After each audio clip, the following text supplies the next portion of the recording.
Vicksburg Warren School District. Woo! Today is a great day to learn something new. I want to welcome everyone. We have some amazing guests here. We got two local heroes. We got all our wonderful board members and local officials, and of course, these wonderful students who will be here, and our fantastic teachers. I want to go ahead. That's right. Go ahead. I'm going to tell you right now, I've said it and I will always say it until they put me in the ground. I believe teaching is the most noble profession on this planet. And I will commend each and every one of you who made the decision to continue to be a teacher in the time where more change is occurring than any other time. You know what that tells me? You're not frightened and you care about children. And I'm excited. This is going to be the best school year of our career. I know it's going to be ours. So as we begin today, we've got some great things that are going to be here. We've got some speeches that are going to occur and some exciting surprises. So without further ado, we'll move forward, and I welcome all of you to the 2014-15 Convocation.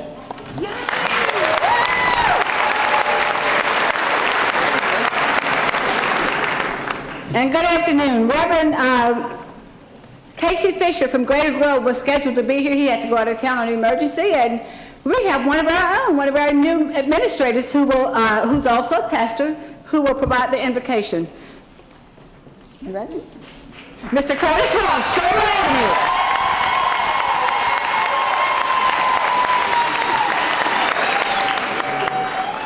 Test the person right next to you, if you will.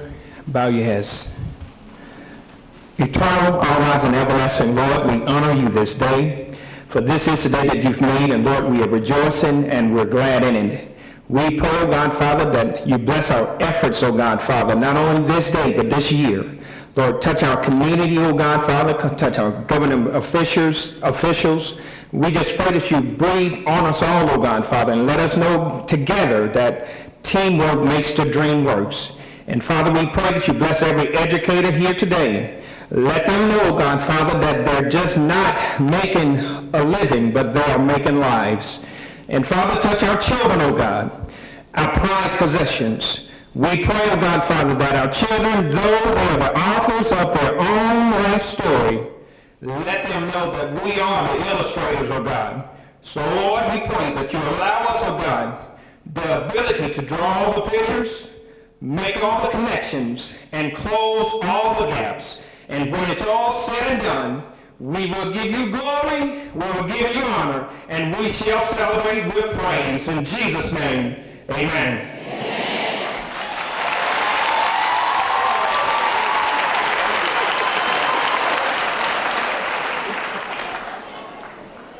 And we welcome Vicksburg High School's ROCC.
leaders of the Pledge of Allegiance, Nicholas Craster from Vicksburg High School and Afton Wallace from Warren Central High School. Let's give them a round of applause.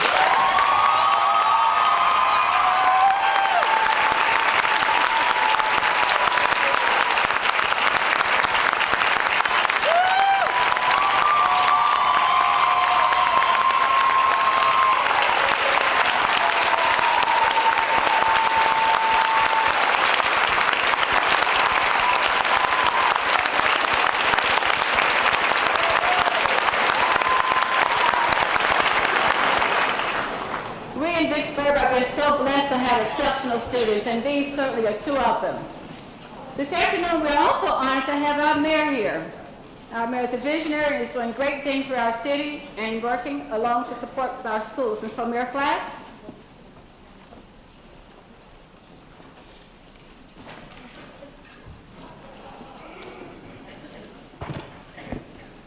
To the best superintendent,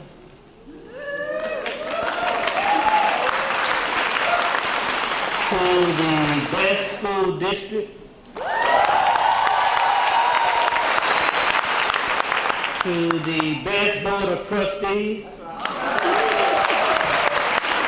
to the best school administrators, to the best teachers of the year, to the best students of the year, to the best city of Mississippi, and to the best mayor of the city of Vicksburg. Good afternoon. I'm so honored to be here again this afternoon to welcome you back to school, to begin a new year, to some of you a new career. Last year I shared with you a story about reaching your goal. So I know you know that story about being real about a man that couldn't read and write. But I want to tell the teachers something today. I want to make a confession. You see, your superintendent don't know me. He just heard about me. It wasn't until a teacher, and I'll never forget because just the other day she said, Mayor Flagg, you know how you got to be mayor of Vicksburg? And you know how you got to be the state representative? I said, no ma'am. She said, because I recognize your ability, and I simply said to you, you was the cutest bad boy I ever known. So sometimes you just have to tell kids they're cute and bad and motivate them to be the best they can become. And this is what you will get.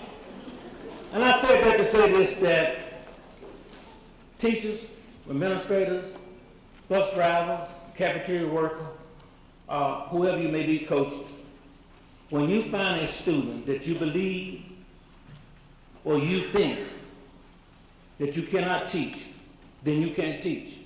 You cannot teach and you can teach the worst of them. When you teach the worst kid in your classroom, you teach the best kid in your classroom. Teach. By all means, teach your kids.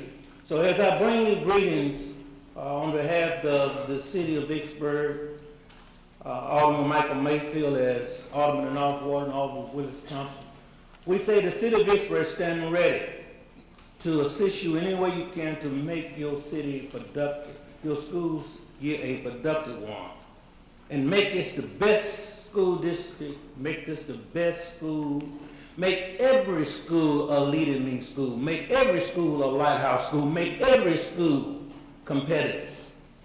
We can do that right here in Vicksburg. And then you see a child that you just can't read, tell him he can be cute and bad like George Flagg.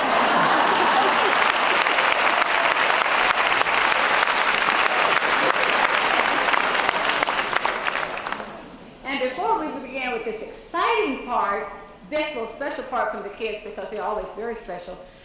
Our music teachers joined in singing, and I would be remiss if I did not acknowledge them, and I don't know where they are. Let's give our music teachers from Vicksburg High School District a big round of applause.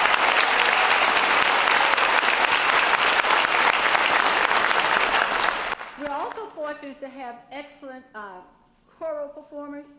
and excellent teachers. We are ready now for something special from Warren Central High School and Vicksburg High School combined magical choirs.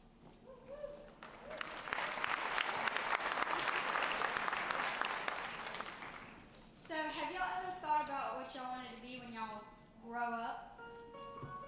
Not really. What about you?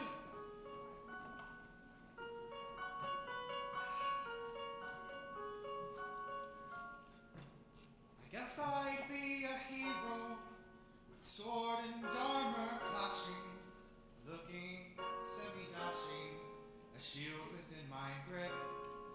Or else I'd be a Viking and live a life of daring, while smelling like a herring upon a Viking ship. I'd sail away, I'd see the world, I'd reach the farthest reaches, I'd feel the wind, I'd taste the salt and sea, and maybe storm some beaches.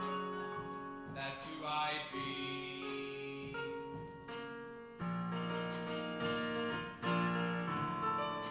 Yes, I'd be a hero, and if my wish were granted, life would be enchanted, or so the stories say. Of course I'd be a hero, and I would scale a tower to save a hothouse flower and carry her away. But standing guard would be a beast, I'd somehow overwhelm it. I'd get the girl, I'd take a breath, and I'd remove my helmet.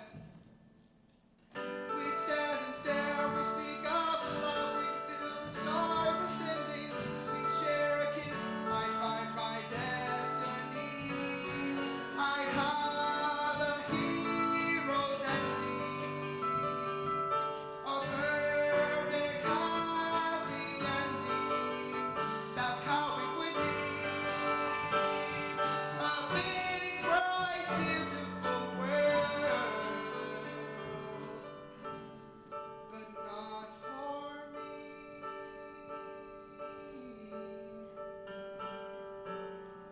An ogre always hides, an ogre's fate is known. An ogre always stays in the dark. You're all alone.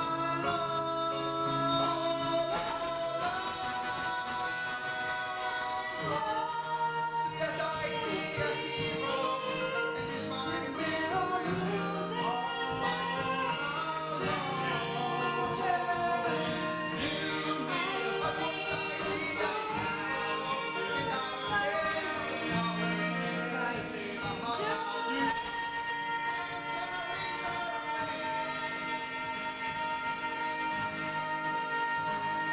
A perfect happy ending, that's how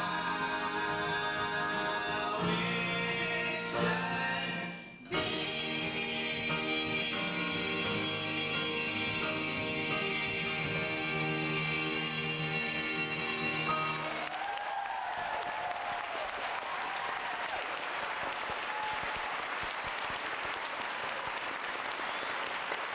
I got it.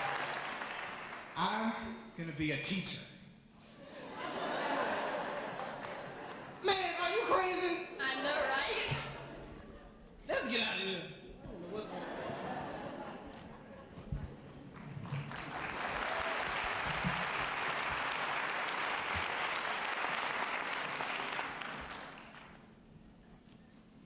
So you spend 5.5 years to get a 4-year degree in education. You walk down that aisle and they hand you your diploma. What is going through your head right now?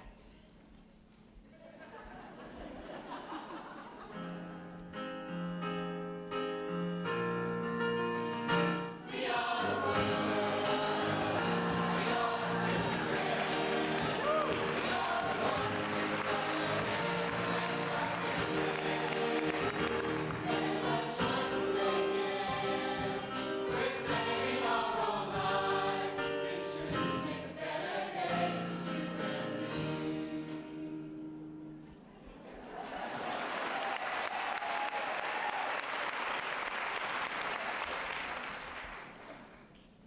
first day of school, all the students start to arrive on campus. Can I do this? Of course I can.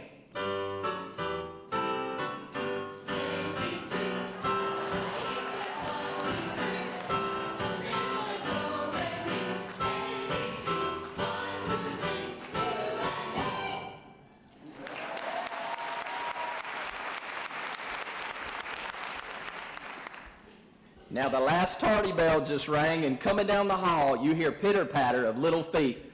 What was I thinking? I can't do this. Here comes 28 little creatures I've never laid eyes on before in my life, and I'm alone, all alone.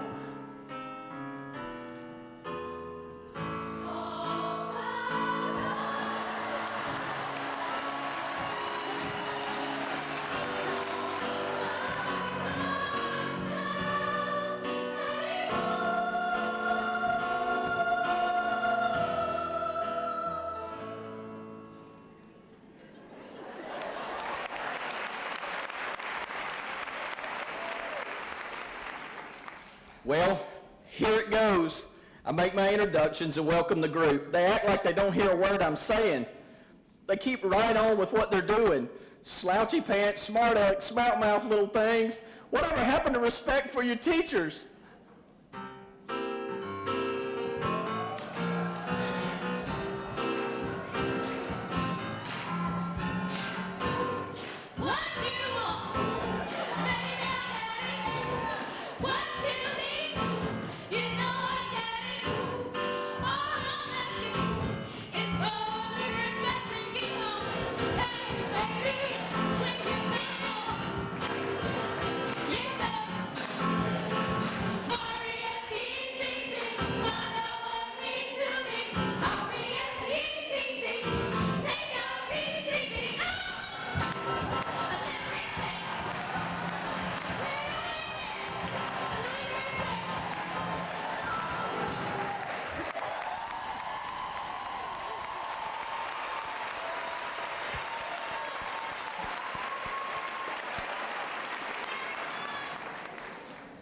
Well, you made it through your first full day at school, and the little darlings are on their way home to Mama and Papa.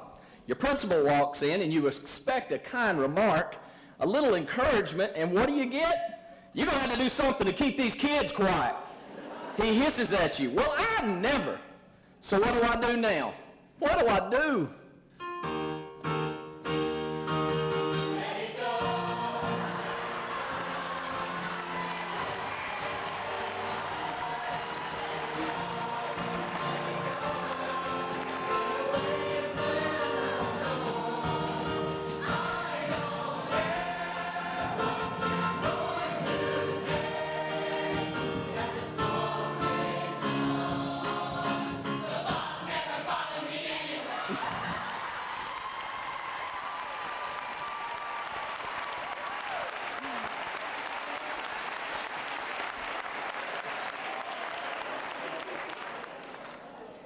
August 31st, payday. The day that your landlord, your insurance company, and your parents have all been waiting for. You click the tab on Vicksburg Warren School District webpage that says Employee Portal to check the dollar figure on your virtual pay stub. What? You gotta be kidding me.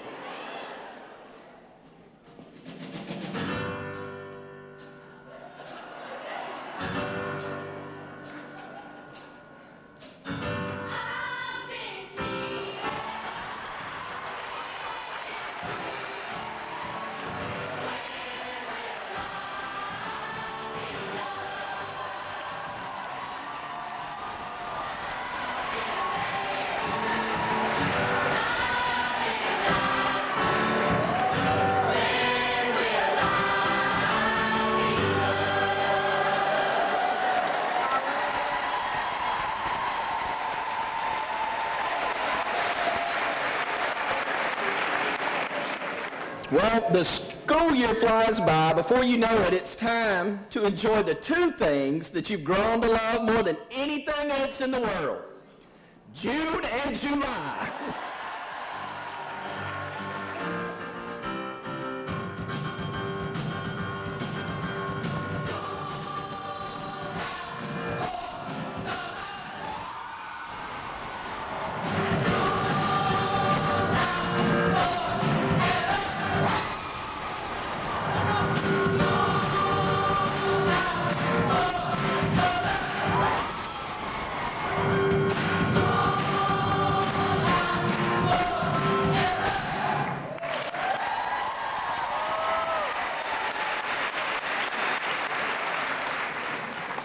Well, ladies and gentlemen, the proverbial summertime party is over.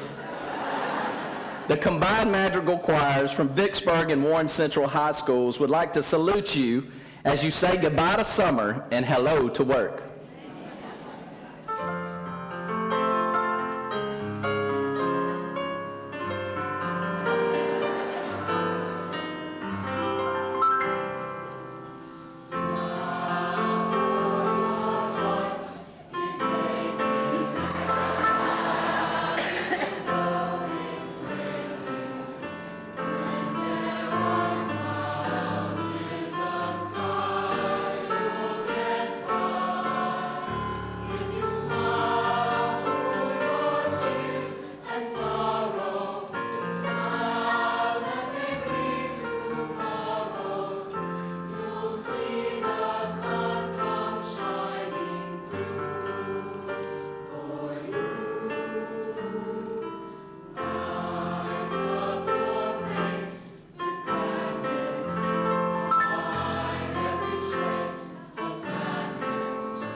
Let us turn up.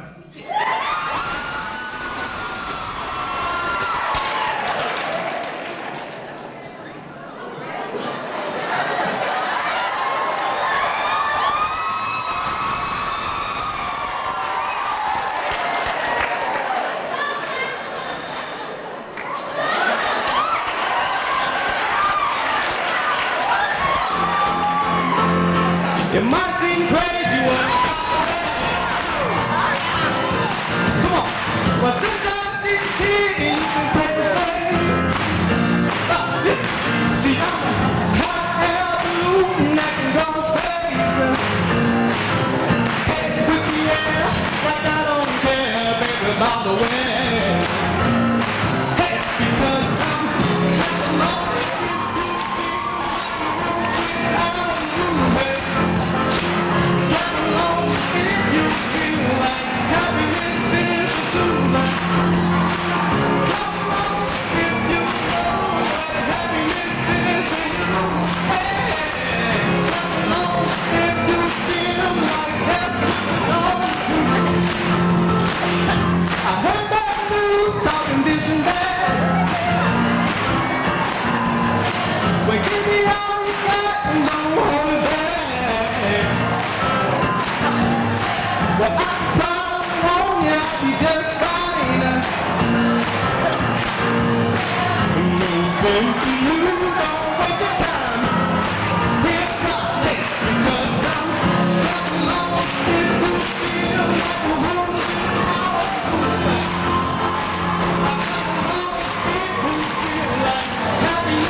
leave, and our musicians, Ms. Robinson, Ms. Tillotson, we have so many people to thank for this. So I'd like to give our choir directors and our musicians a big round of applause.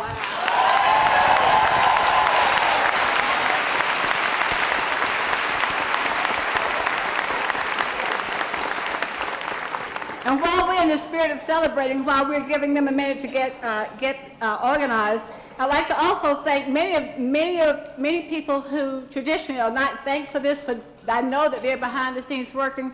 So let me just take a minute to thank our Shannon. I don't even know if she's here. Mr. Shealy's secretary, Betsy, Charlotte. I'd like to thank Elaine and our whole and print shop staff, Cedric Tillman and his staff, our transportation department. We'd like to give them a round of applause because they're always getting us here on time. And one of our most quiet workers as a hidden jewel is Vernon. Where is Mr. Vernon? Let's give him a big round of applause.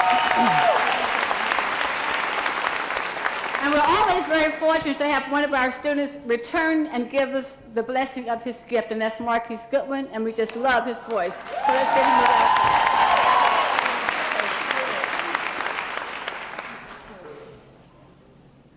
Mr. David Shealy, the Assistant Superintendent for high schools, will come up next. He knows his name. Oh, it's a big rush. I do not aspire to be anything Shealy. Thank you very much. Good afternoon. Wasn't that great? Let's give them another round of applause.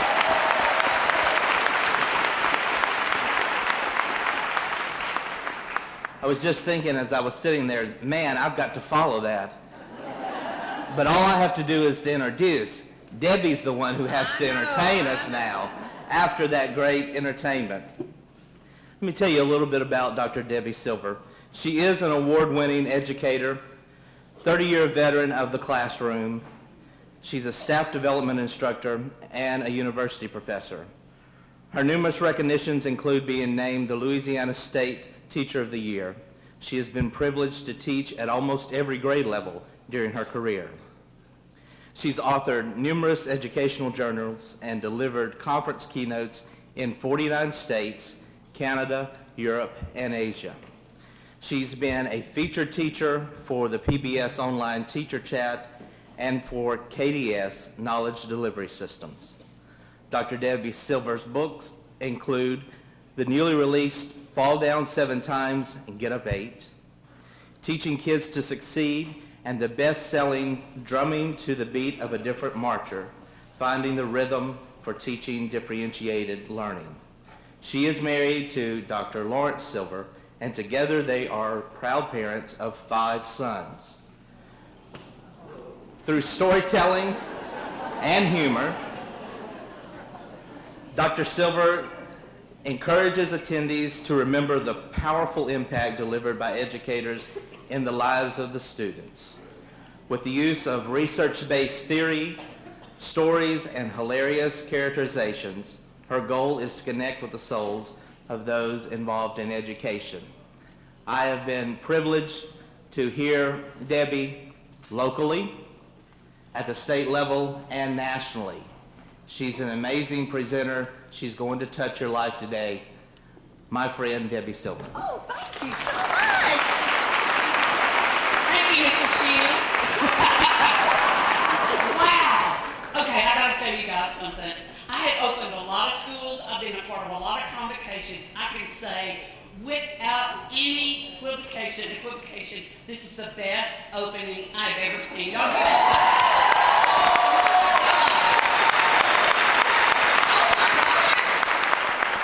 it telling everybody, and I'm so proud, guys, because I lived in Mississippi for 5 years. I lived in Clinton. I taught 30 years in Louisiana. I know what you're thinking. God, she looks so young. Y'all weren't thinking that, right? Because your superintendent told me I looked rode hard and put up wet. Rude. I've got underwear older than he is, you know? Rude. But I'm a Texan also, and I started out there. I lived claim to fame is I tell everybody I'm a teacher. And I love how the program started when they said, I want to be a hero, I want to be a teacher. Because I've always said that. When I taught at Louisiana Tech, and I don't want to confuse you because I jump around a lot, and when I say I taught at Louisiana Tech, I'm probably going to call myself Dr. Silver. If I say Mrs. Silver, I was probably a middle school science teacher. But then I also taught every other grade as Mrs. Pace, and that's not my maiden name. I had a starter marriage.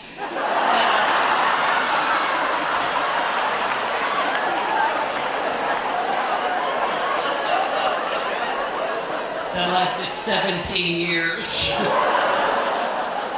Actually, we divorced over religious differences. He thought he was God, and I didn't.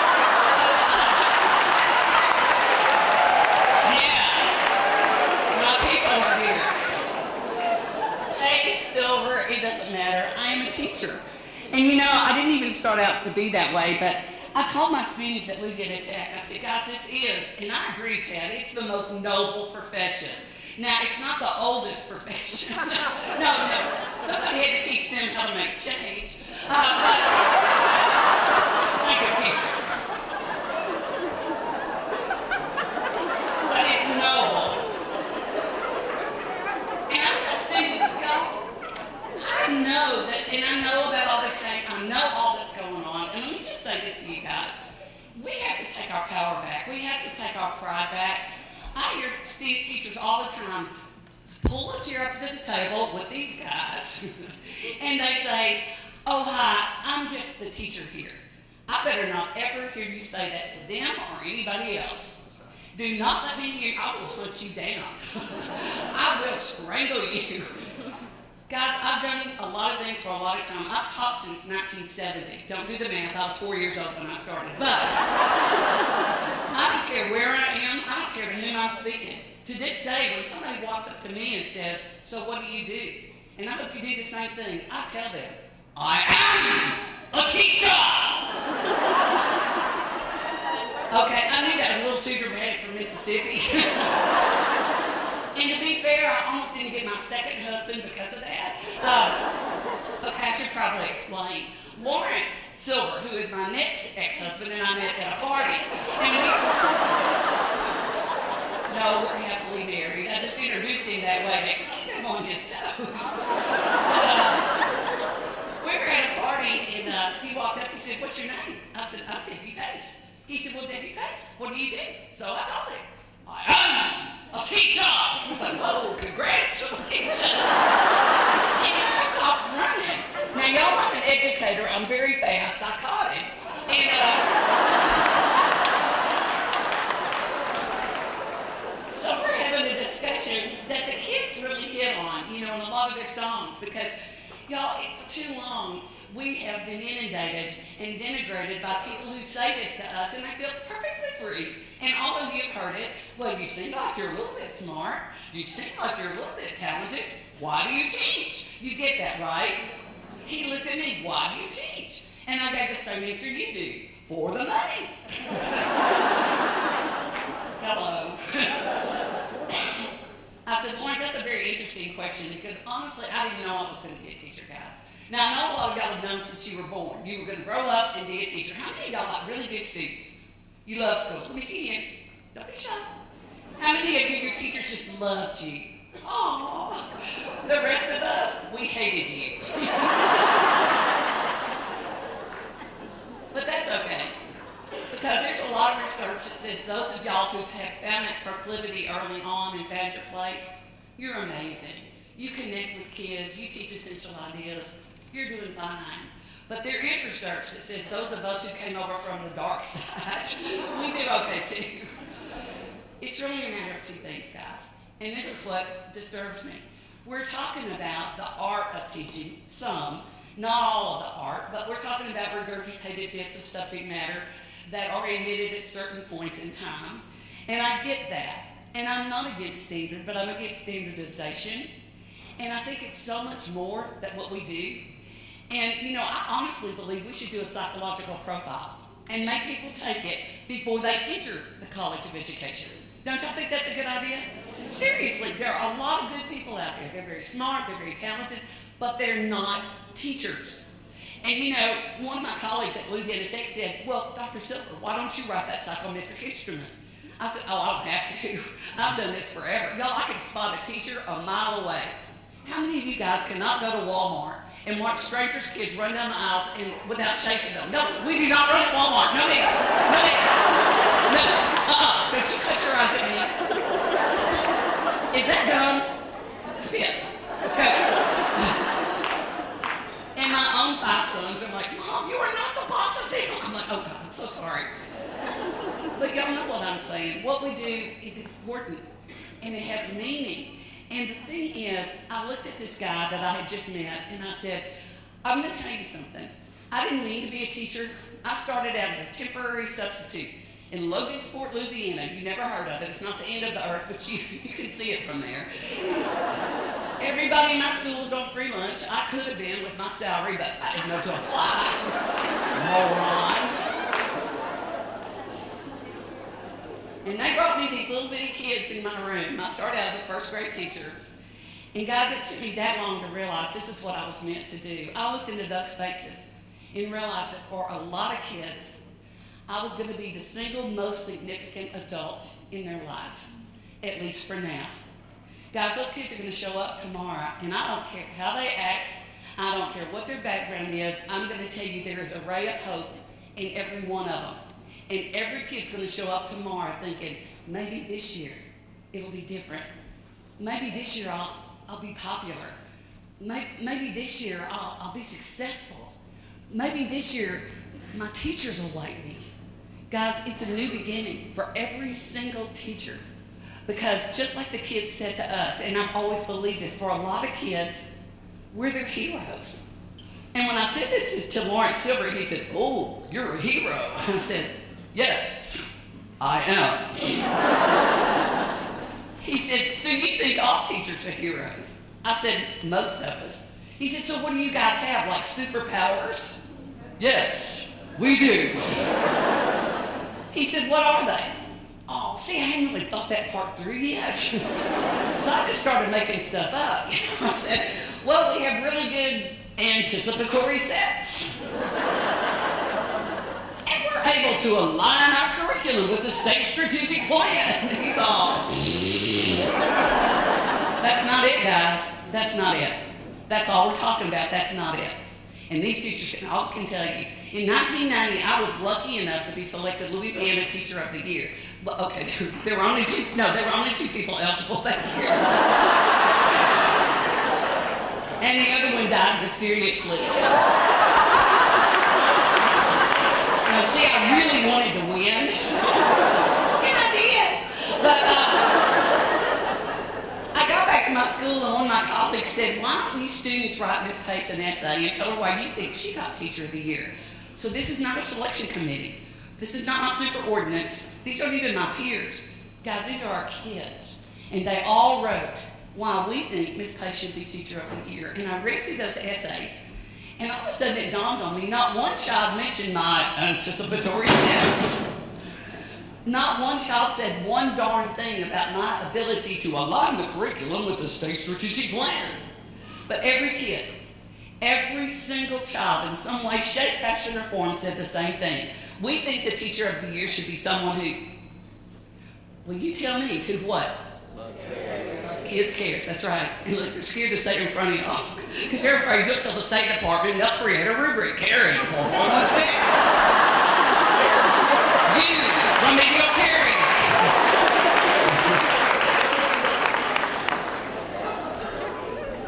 If you cannot connect with kids, you cannot teach those kids. And I loved what your mayor said, because when I taught at Rosenwald, one of my mentors told me year one, and I was 20 years old, just starting out fresh, and she said, Miss Pace, I want you to know something. Your least lovable kid is always going to be the child in most need of your love. And she is darn straight on that. And we go in after them with everything we have. But I want to say this about, this morning we celebrated and we saw some kids that had these unusual talents, and some, like I was just sitting there going, oh, I wish I could sing, I wish I could dance. But y'all, there are kids in our classes that have those same kinds of talents. And we've got to figure out how they're strong. And you know, Howard Gardner said, it's not about how smart are you, it's how are you smart. I agree with that. But let me tell you something else I've learned. I also believe we need to figure out, as adults, where we fit. You see, in Louisiana, we give a 1-8 certification, and I think that is ludicrous. Because I think most of us figure out where we need to be in the realm of things.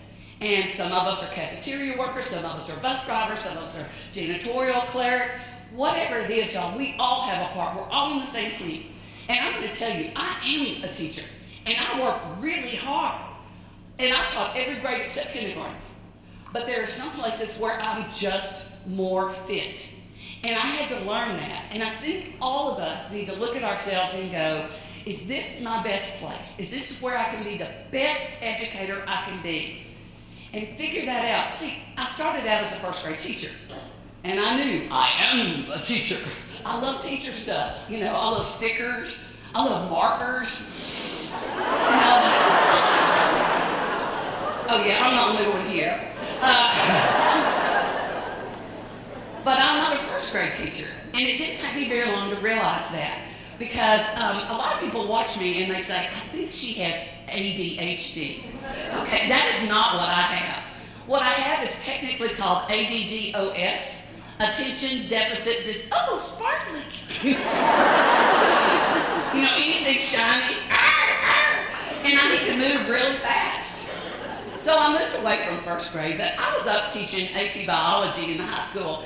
And one of my colleagues said, yeah, you used to be down in the first grade, but you're up here with us now. And like, I got promoted. I said, let me tell you something, Sparky. Here's why I don't teach first grade. And y'all, we need to have respect and regard for each other. We need to understand it. Where are my primary teachers? Let me see your hands.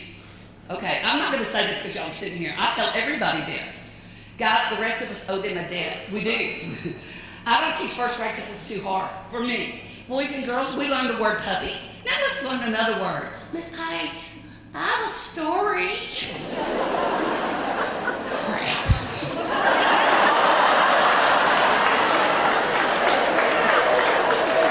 All right, hurry up.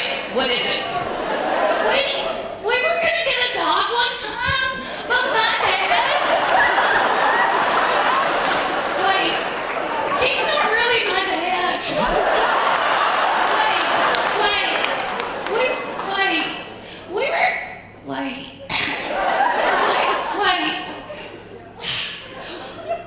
One time we were going to get a dog.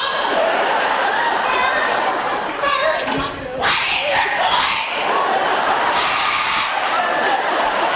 you better get down on your knees and thank those people. I'm not doing that.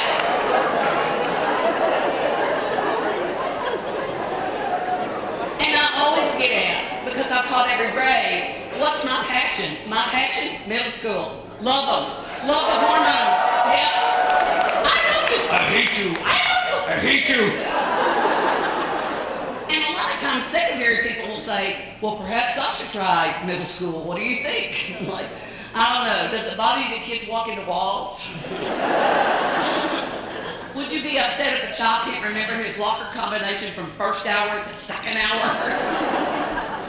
Would you be upset if halfway through class a child looks up and says, why are they all writing? If that bothers you, y'all notice only the middle school people laugh at that joke. You've got to find out where you fit. And a couple of my colleagues and I have a new book coming out next month. It's called Deliberate Optimism, Reclaiming the Joy in Education. Because we're just tired of everybody shooting on people. Now, I want to be clear what I'm saying. Shooting on. You should have done this. You should have done that. Okay, we're clear there. No lawsuits. And I tell them, and I'm going to tell you, I will fight to the death. And I happen to know your superintendent and a couple of your assistant superintendents very well, and I know they feel the same way. Guys, we aren't looking for little automatrons. We're not looking for robots. We're looking for teachers who put themselves in the classroom, who connect with kids, and who communicate essential ideas. And y'all, whatever way you do that needs to be who you are, because we're diversified. I mean, some of y'all are wackos. I can tell by the way you were dancing. You're nuts. That's okay. And some of y'all are sitting there going, well, I'm very linear. I'm very concrete sequential. I'm very anal retentive. Whatever. You figure out what works for you and make that work for you. I promise you, I will go to the mat defending your right to be you in the classroom. As long as you're communicating essential ideas, as long as you're connecting with kids, I'm going to fight for you. But if you haven't done the math, I will now tell you I'm 64 years old, older than almost everybody in here, and I like that because I can say what I think. And here's what I think. I'm going to fight for every teacher that's going in after kids, but not one more day, not one more moment am I putting up with mean-spirited teachers. I am done. Done.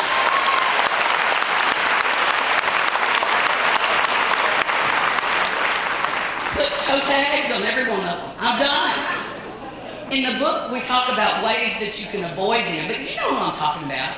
Guys, they not only suck the joy out of their own students, they'll suck the joy out of a whole wing, a whole school building, if you let them. Do yourself a favor this year. Surround yourself with like-minded people. I don't care if it's your sister-in-law, because I know in Vicksburg we're all related. And I don't care if it's your neighbor. You always be respectful, you always be professional, but cut them a wide path. You know, I used to tell my future teachers, don't go in the lounge. And they're so innocent. Why? I said, well, in my experience, a lot of lounges are inhabited by lounge lizards. Those people that just hang out and wait for prey. Ain't it awful? Ain't it terrible? Got nothing but negative stuff to say, always. Guys, I don't know how you deal with those people, but you've got to figure it out, or they will just take all the joy out of your life. Now, I'm a little sarcastic, and I know you're going, oh, no way. Okay, wait. And I like to make fun of them. And in fact, I even have a character who is the lounge lizard. Her name is Mrs. Cole Smoker, okay? And, you know, I open a lot of schools, and like I said, I've never seen anything like this. But I guarantee you there's one person in here that's going to leave today doing this. Well, that was a big waste of time.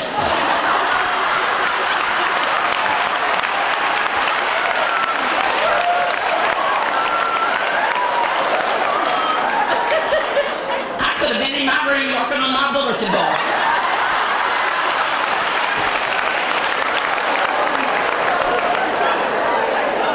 But no, the superintendent says we got to have a conclave. We got to listen to kids sing.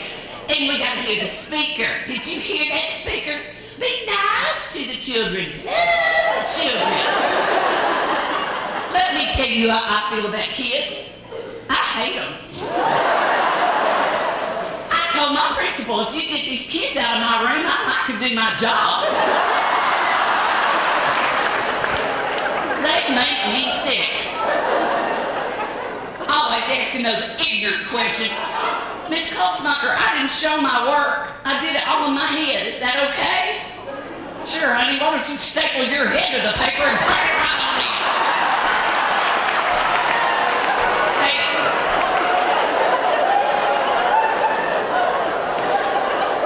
Miss Colesmucker, do we have to do all this work now? Well, no. You can do half this year and half next year.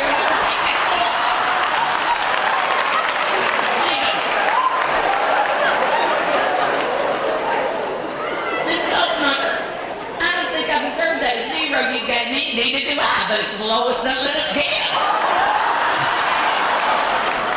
Come up here asking all this stuff, and then we got a new superintendent saying, we need technology. We need to come in the 21st century. We need to learn hardware. We need to learn software. Let me tell you what, that technology is nothing but a fad, and I'm gonna wait it out. You people wasted up your summer doing professional development. I went to Walmart and bought my own personal laptop.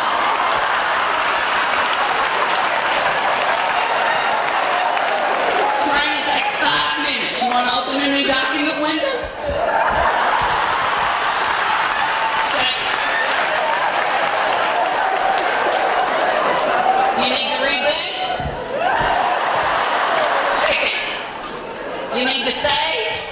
Don't shake it. And for you suits over here, we have the palm.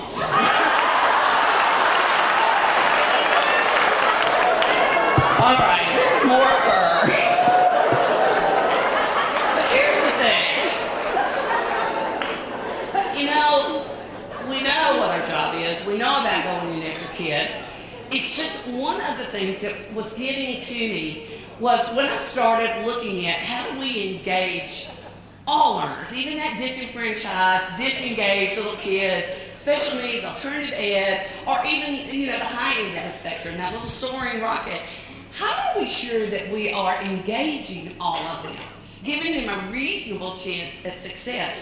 And I have to tell y'all, I do most of my anthropological studies at Walmart, and that's a little discouraging. Because when I go in there, it seems like the short people have all the power. Have y'all noticed that? And everything they do, it looks like to me, and I have 7 grandchildren, so I hear this in my house, but good job. Everything they do, good job, good job. And I'm thinking, okay, all he did was breathe. Oh, you breathed in, good job. You exhaled, good job. And like, what is that about? So, and I don't mean to throw off on you young people. We have our own little ubiquitous terms like awesome and great and super. But basically what we were doing, guys, was just saying things to kids that we thought we were supposed to say.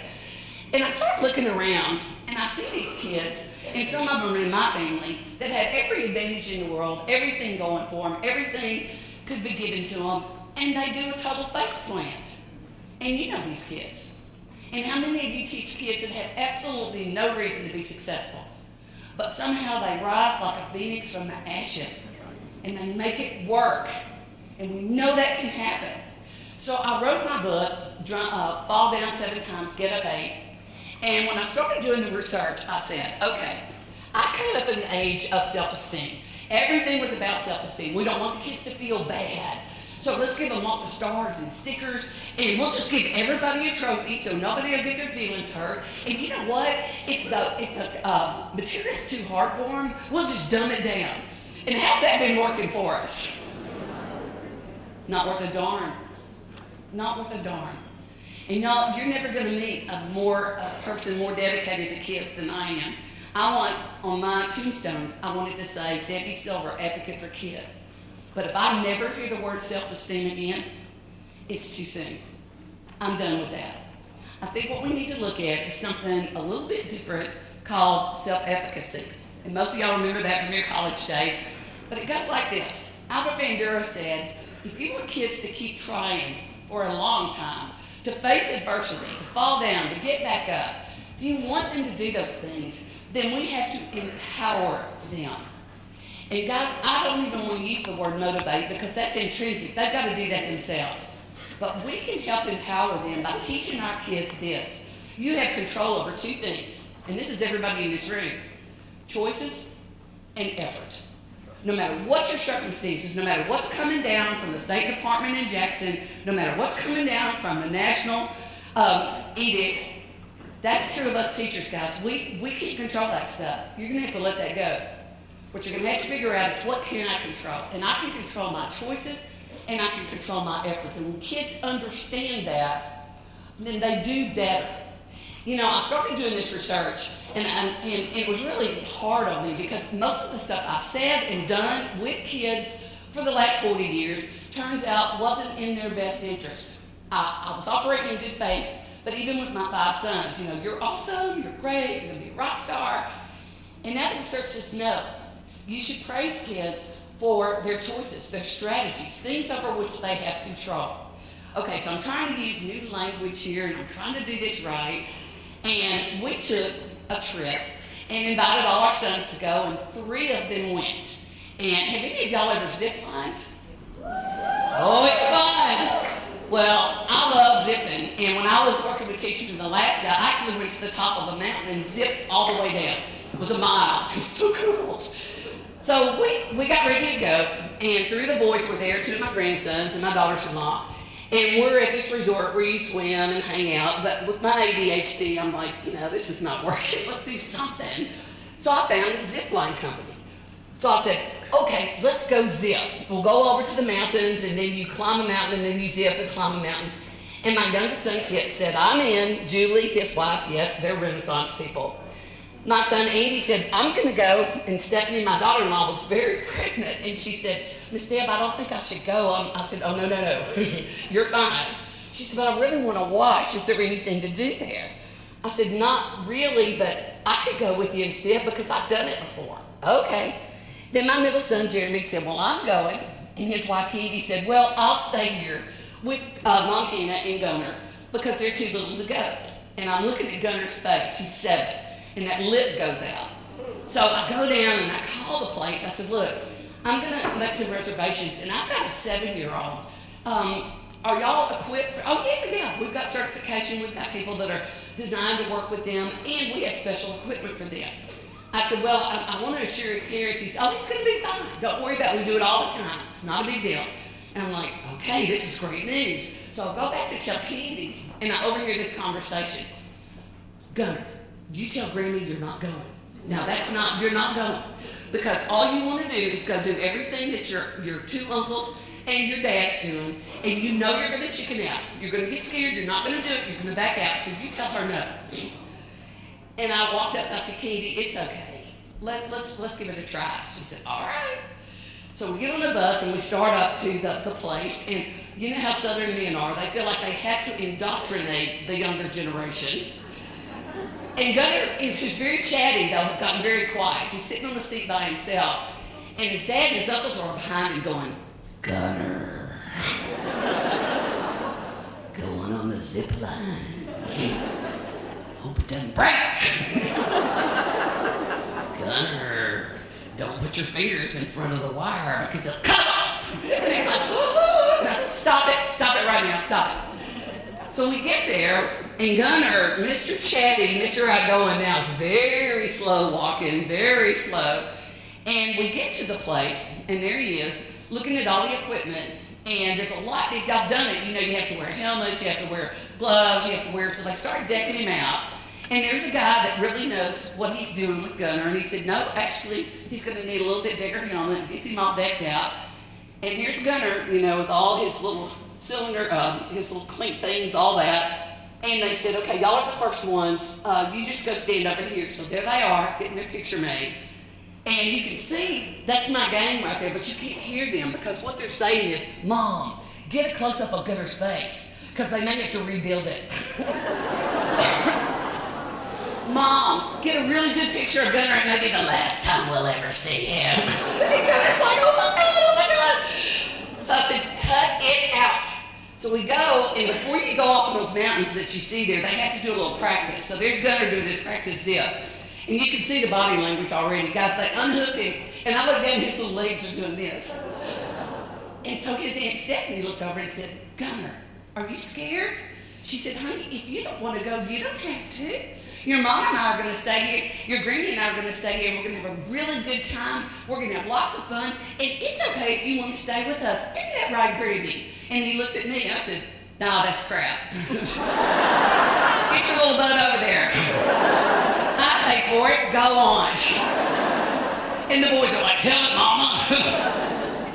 They got out of earshot. And Stephanie, who is pregnant, is now protecting the unborn child. And she turns and goes, you are horrible! What is wrong with you? I said, no, Stephanie, I know how it appears, but see, I'm doing research for a new book, and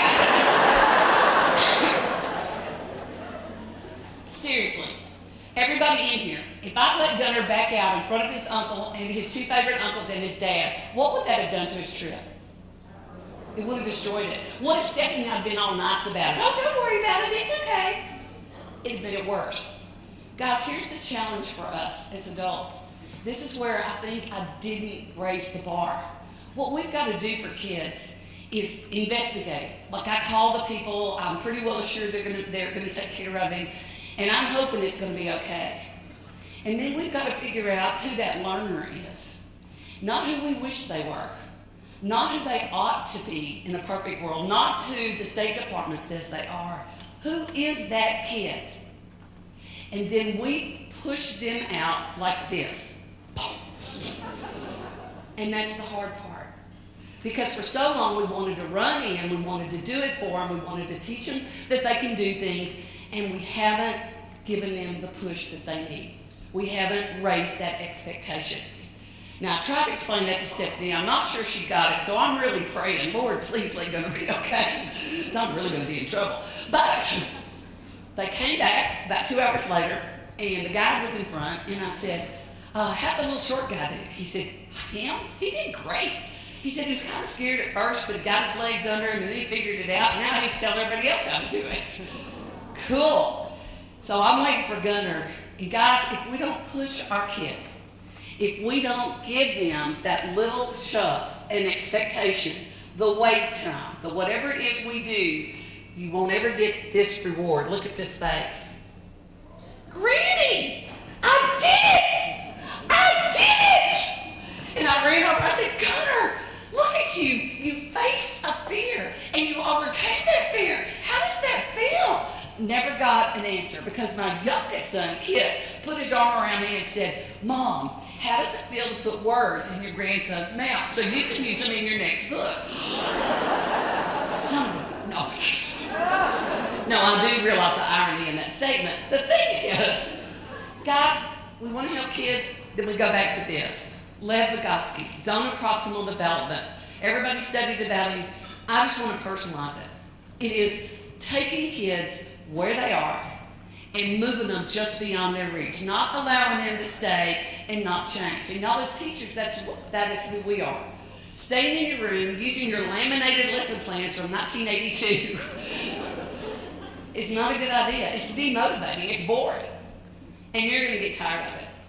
So we push ourselves, not so far that they have no chance. And that's what Vygotsky said. Y'all, I think the standards, I think every kid in Vicksburg pretty much can meet those standards, but they can't do it all at once. They can't do it in big bites. So we have to get there and raise the bar, and raise the bar. We need adult attention to kids. Let me tell you what I know. Kids are starved for adult attention. More than stickers, more than stars, they want grown-ups who pay attention to them. Try not paying attention to them and see what happens to your classroom management. One way or another, they're going to get your attention. So I want to say something to you, and y'all understand, I am not an administrator, never have been an administrator, not going to be an administrator. I'm talking to you as a fellow teacher. What I've learned is I am a better teacher when I'm with my kids. I'm talking about with them, not just physically. I'm talking about emotionally, I'm talking about psychologically, I'm talking about in every shape, form, and fashion. That means when I get to school, my cell phone goes off. I'm not checking Facebook, I'm not texting, I'm not tweeting, I'm not Pinterest. I am with my kids because that is the right thing to do. And I'm going to be at my door greeting kids, not because I'm helping with crowd control, because my principal said to. I'm going to be there because that is how I connect with kids as they come in. And I tell my teachers, when I walk in your room, you need to be up. Unless you're in elementary and you're sitting with a group, but you need to be with those kids. You have no power when you're at your desk. You need to be moving around, you need to be connecting. Now I'm seeing the body language here. Well, I guess she just forgot what it's like to be a teacher. Guys, I hadn't forgotten. At one time I taught over 200 middle school science kids a day, ran through like cattle. And you know, I have a lot of energy. I take drugs. But do y'all ever get about halfway through your class and think, I have stretched as thin as I'm going to stretch? I am not stretching any thinner. And then here comes that kid. Miss Pace, I really need to talk to you. I have a problem. Honey, I just need a moment of adult time. That's why I'm in this bathroom stall. Now, shut the door and let me finish my sandwich. I get it. I get it. That's a whole nother presentation about giving teachers some grown-up time at school, but let's just keep talking about the kids. Let's talk about what we call it, because Vygotsky didn't have this word, but we call it scaffolding. And y'all, that just means incremental steps with a grown-up there, not to judge, not to praise, not to excuse, but to say, well, look at you. Look what you did. Yeah, but I failed, but you failed better. Well, I don't know that answer. Well, what would you say if you did know? There are lots of tools that you have, guys. It's that paying attention. It's figuring out who these kids are and making sure that every learner has a reasonable chance at success. I don't know what fair means. I don't know what equitable means. Not in this day and time. I have no clue. But I know what reasonable means. And every one of you knows it too. Let's make it reasonable. My grandma used to say, nothing is more cheaply held. Nothing is more cheaply held than something easily attained. So I'm saying we don't make it easy, but we make it reasonable. And we don't be Mrs. Coal-Smoker and come in and say things like this. Students, today we're going to start a new unit on the compressibility of molecules. This one's just going to snap your drawers. Now talk it. Now, in order to get you motivated and excited, please copy each word, write the respelling, the complete definition, skip lines, leave margins. Do not bother me. I'll be doing teacher business. And how many of y'all are excited about that lesson? That would be no one. But let me ask you this. Are there kids that like it? Yes. There are little kids that sit on the front row. I call them bowheads because when I was a child, they all wore bows in their hair. And they'd say stuff like, you forgot to give us homework. I'm like, shut up. What's wrong with you? They're teacher pleasers. We're not teaching them self-efficacy, guys. We're teaching them compliance, and I don't think that's healthy either. Now, vocabulary is important, but I was working with a teacher at Louisiana Tech, and I said, look, why don't you go in where your kids are? Why don't you figure out that your disenfranchised, your disengaged kids are usually bodily kinesthetic learners. And if they could hold it, touch it, or see it, feel it, they could do it. Like this. Why don't you go in and instead of starting with your vocabulary words, why don't you bring in a Cartesian diver? Ta-da! Bottle of water. Can y'all see this back there? There's an eyedropper in there. Can you see it? And I know y'all are under a lot of stress in Mississippi, so you might want to make one just for yourself. Am I a good teacher? Oh, thank you. Do I look like I'm losing weight? I want you sweet. No, I'm messing with y'all. But I went into this teacher's room to observe, and y'all, this is the thing. When I was in the classroom, I thought everybody taught like we do, but they don't. And we have to stand up for the kids. Because I walk in, and I'm so excited that she's got something in the room that I'm ready to just say, all right, she got it, she's doing it. And here's what she said. Good morning, students. Today we have a special guest, Dr. Debbie Silver, here from Louisiana Tech University. Whoop-dee-doo. Now, I was going to let you do your words in class. Dr. Silver says I can't do that. You'll have those for homework. Thank her. However, this is the Cartesian diver. Cartesian diver. Named after Rene Descartes. I'd like a half-page summary of his life in your notebook for tomorrow. A if you do, and F if you don't. Eyes this way. I'm going to do this one time. One time.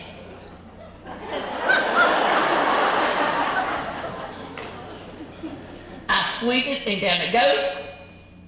I release it and up it goes. Do not touch this. This is teacher business. But I've got worksheets for the rest of the period. And I said, no. She said, what do you mean, no? I used the toy. I'm like, it's not about the toy. Guys, it's not about your new math manipulatives. It's not about your new hardware. It's not about your grade group configuration. It's not about what class you have this year. It's about us. It's about teachers who know and understand kids. It's about teachers who know our field and our discipline, and we understand it so well, we know when they know, even if it's outside the lines. It's about teachers willing to go in after every single kid and say, you can do this, and keep working at it. She said, well, you just think you're so smart. Why don't you come teach my class? Ooh, I love to teach. And I've been out of the classroom a while, so I'm like, all right, when shall I come? 7th hour, class from hell. Have we all had that class? Every child handpicked by Lucifer himself. I know some of y'all are going, I saw my list, I got them this year. Can I just say something to you guys. If you'll go in tomorrow with this attitude, this is the best class I've ever had, That's right. and make yourself believe it, and make them believe it, you will have the best year. I promise you, because I've done it. But now everybody's saying, Dad, don't go in there. She's setting you up. Those kids are old. They're double repeaters. They've got mustaches and beards. And the boys are old too.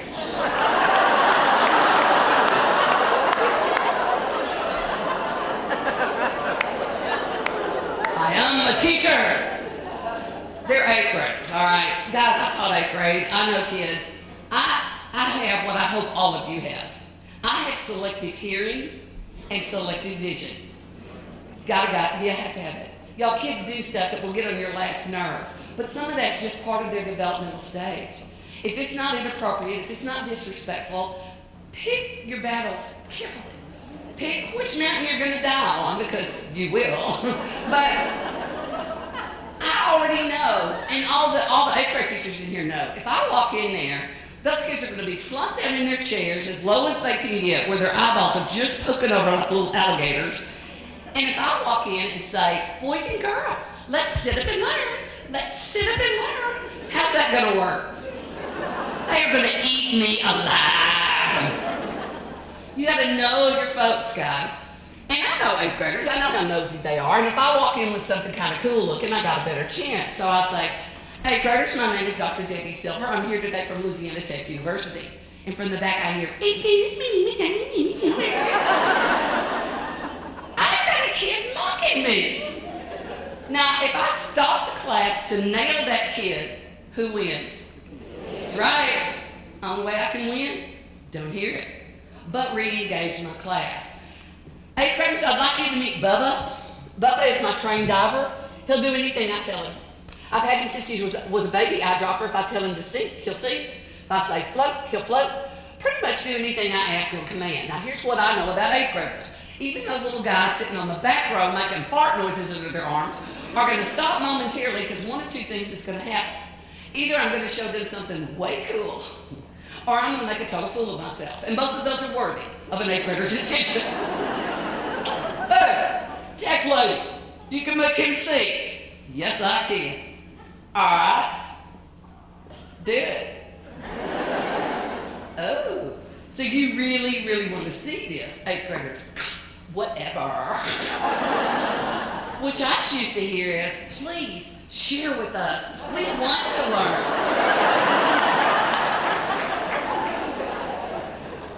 Gotta reframe it, guys. Now, I know a lot of y'all are going, okay, Deb, we get it, you're entertaining, but you know what? I don't feel like I need to entertain kids. I'm right there with you. Guys, I'm entertaining because this is the way I am. I've always been this way. I'm for you being who you are in the classroom, and don't worry about entertaining kids. That's not your job.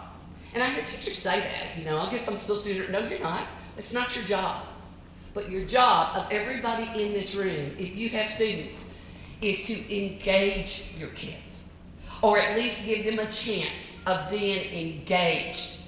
And some of y'all look kind of blank, like, I'm not sure what she's talking about. Let me show you how easy it is to engage an audience. Watch this. Gentlemen, I'd like you to watch Bubba sink on the count of 3. Are you ready? 1, 2, and 3.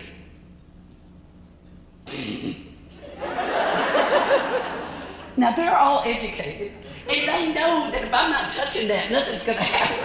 Did you see them? Go, Bubba.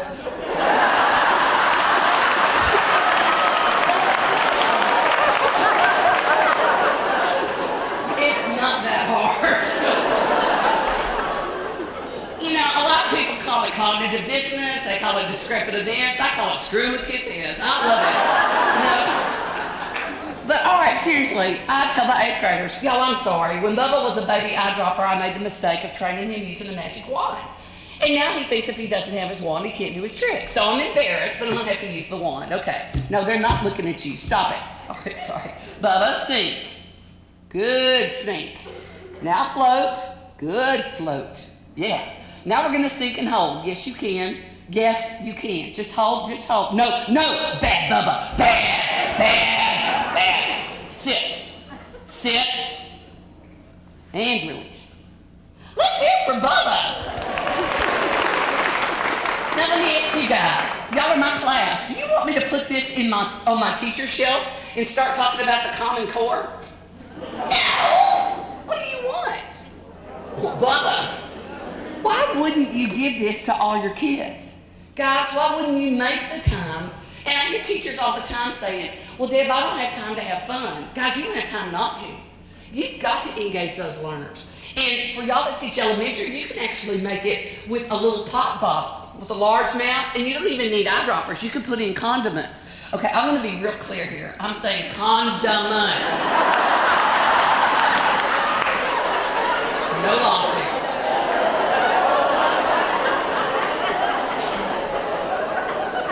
But you get kids engaged, and then you start teaching your lesson. You do this every day. Let me tell you, invariably, it is my disenfranchised, my disengaged, sometimes my special ed kid that gets it first. All the other kids are going, I don't know how to make that sink, that little dropper key. And you got that kid going, well, it never is going to sink unless you get rid of that air bubble. I mean, you're going to have to, yeah, there you go. And I always have those bowheads, poetic justice. Mrs. Silver, you forgot something. I'm sorry, Tiffany Renee, what did I forget? You were supposed to give us a wand. Oh, a wand? Well, here you go, honey. Knock yourself out. Bubba, sink. Sink. Bad Bubba. Bad. Ours is broken. He came running up there. Tiffany Renee, she is jerking you around. It's not the wand. Squeeze it. That's all she's doing. Squeeze it. Man, I have to do everything around here. Da, da, da, da. And that's when you say, well, look at you. You do know something. So you know what, son? If you're good at that, and you can explain that, then can you explain remote control, Bubba? I love this. Bubba, sink. Float. Is this cool? I'm working on a cordless model. But, actually, there's a reason I have this. I talk about my 5 sons. 3 of those I birthed. Maverick Pace, yes, that's his real name. Jeremy Pace and Kit Pace are my biological sons. In 1990, when I married Lawrence, I inherited Scott and Andy Silver, who are the same ages as Maverick and Jeremy. So we're merging families, we're getting kids together. And Lawrence said, because Maverick and Scott have both been identified, gifted, talented, blah, blah. But he said, Andy's never going to graduate from high school. Andy's going to have to live in assisted care. Andy's in the 7th grade. I said, what are you talking about? He said, Deb, you don't even know. He said, it's like pulling teeth. That kid can't do anything. His teachers have said he may have to live in assisted care. He's retarded. I said, no, he's not. He said, well, he's slow. I said, well, slow means retarded, but he's not that either. He said, how did you know? I said, he laughs at all my jokes. I love this kid. And y'all, I'm not a diagnostician. I'm not special ed, but this kid has incredible knowledge. And I didn't know any of this. Well, Andy's going to move in and start going to school at Logansport, and I was making my first Cartesian diver, and I heard Andy coming in the kitchen, so I thought, well, let me just mess with Andy. I said, hey, Andy, check this out. Bubba, sink. Float. He said, how are you doing that? I said, well, I'm magic. Really? What's that tube going to? My catheter. No, Dad, what's behind your back? He said, can I hold it? Oh, guys, I'm not selfish, but I gotta use this tomorrow for 2 of your kids. And there's Andy. But I looked at that face. Can I hold it? And I thought what teachers everywhere think. Kids are more important than stuff. Here you go. Well, he put it on the floor, and he started stepping on it. So I thought, well, maybe there is a reason he's in special ed. But I'm so glad I didn't say anything. Y'all, I came in the kitchen 10 minutes later. Mr. Never going to graduate from high school. Told that in the 2nd grade, by the way. Mr. Never gonna always live in assisted care said, Deb, you're a science teacher. I need to ask you something. Isn't this how hydraulic brakes on a truck work? Hold on, Edie. Well, yes, Andrew, it is. How did you know? Now, I'm not going to stand here and tell you, he said, well, force is constant and fluid and the compressibility of the gas. Guys, that's TV. That's Hollywood. It didn't happen like that. But you and I both know how it does happen. You're talking with a kid, you give them a subject, you give them a skill set, and that kid just lights up. Which is why I think we teach, to watch that. And you're going, ew, come here. Let's talk about this. Guys, Andy had so much knowledge in that little head of his. And I'm going, he must be an auditory learner. So I went to Logansport. I said, let me tell you what. I'm going to put Andy in regular 7th grade. Oh, no, he's special ed. I said, well, not anymore, because I don't know what's happening here, but I think you've got him in the wrong place. But I tell you what, and y'all were a very tiny district. I said, get your evaluators over here. They told me they're not doing anything, so bring them over here. And test Andy, and let me talk to them, and then we'll set up a plan that works for Andy. Does it make sense? Guess what I was told? We'll put his name on. We'll test him when we have. Oh! Now, y'all are from the South, so you know what hissy fit means. You can't have one, you must pitch one. I went insane.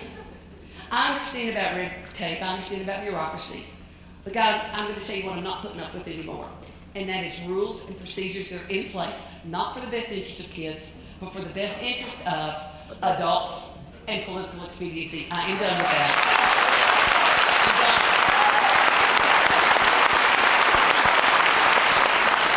And you can put no tolerance right in there with it.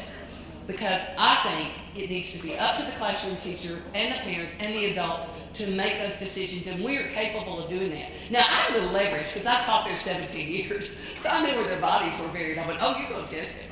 If you don't test him this week, I'm going to tell what you did with the Title I money. No.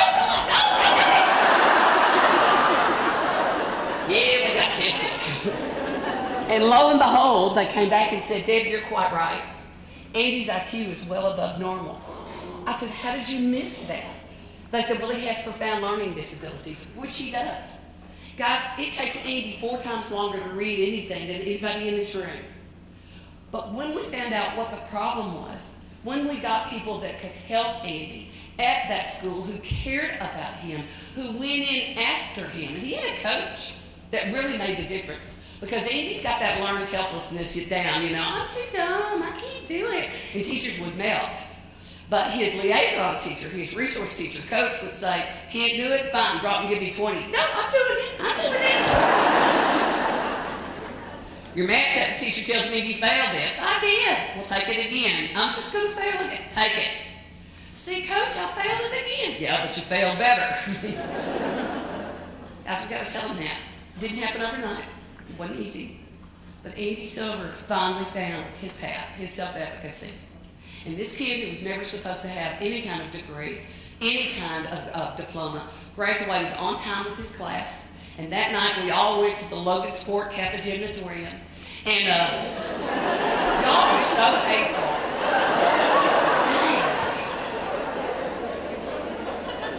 They called out his name, Andrew Joseph Silver. And I literally had tears rolling down my cheeks. And his mother, who is my step-ex-wife-in-law, okay, I don't really know, but Rosemary looked at me and said, Deb, thank you. I said, Rosemary, I would love to take credit for this, but this wasn't about me. This was about Andy Silver and Andy Silver's teachers. And our former adversary said, thank God for teachers. And I said, indeed. And if y'all were listening carefully, you know, I have a biological son, Jeremy. Same age as Andy. And Jeremy's so like his father, my first husband, Cletus Earl. And, okay, that's not really his name. We're divorced. He's still my legal uncle, but anyway.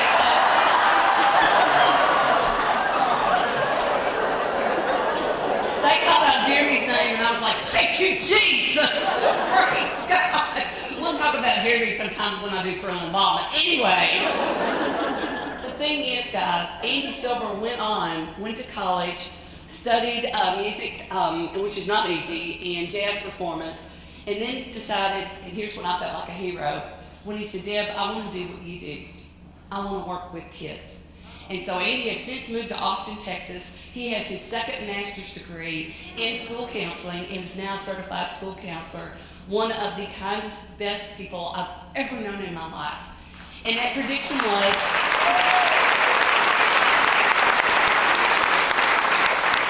so we got to tell kids, guys, it's a tough journey and you're going to fall down a lot. Let's not limit them, though, with our ideas. Let's see what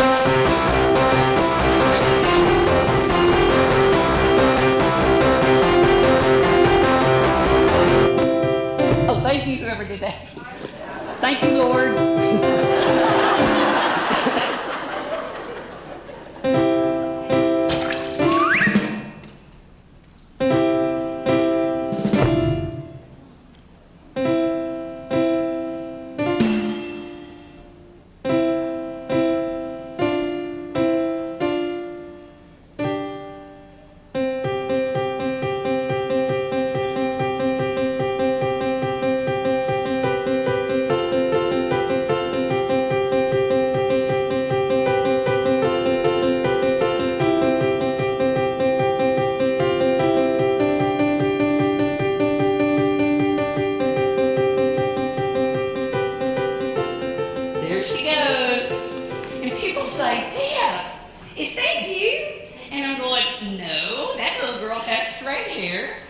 But that is a real person.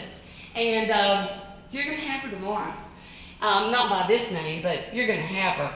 This is a young lady I met later in life, but she told me a story that's so familiar but so heartbreaking still. Her parents are alcoholics and drug abusers. They don't work. They're rent jumpers, you know.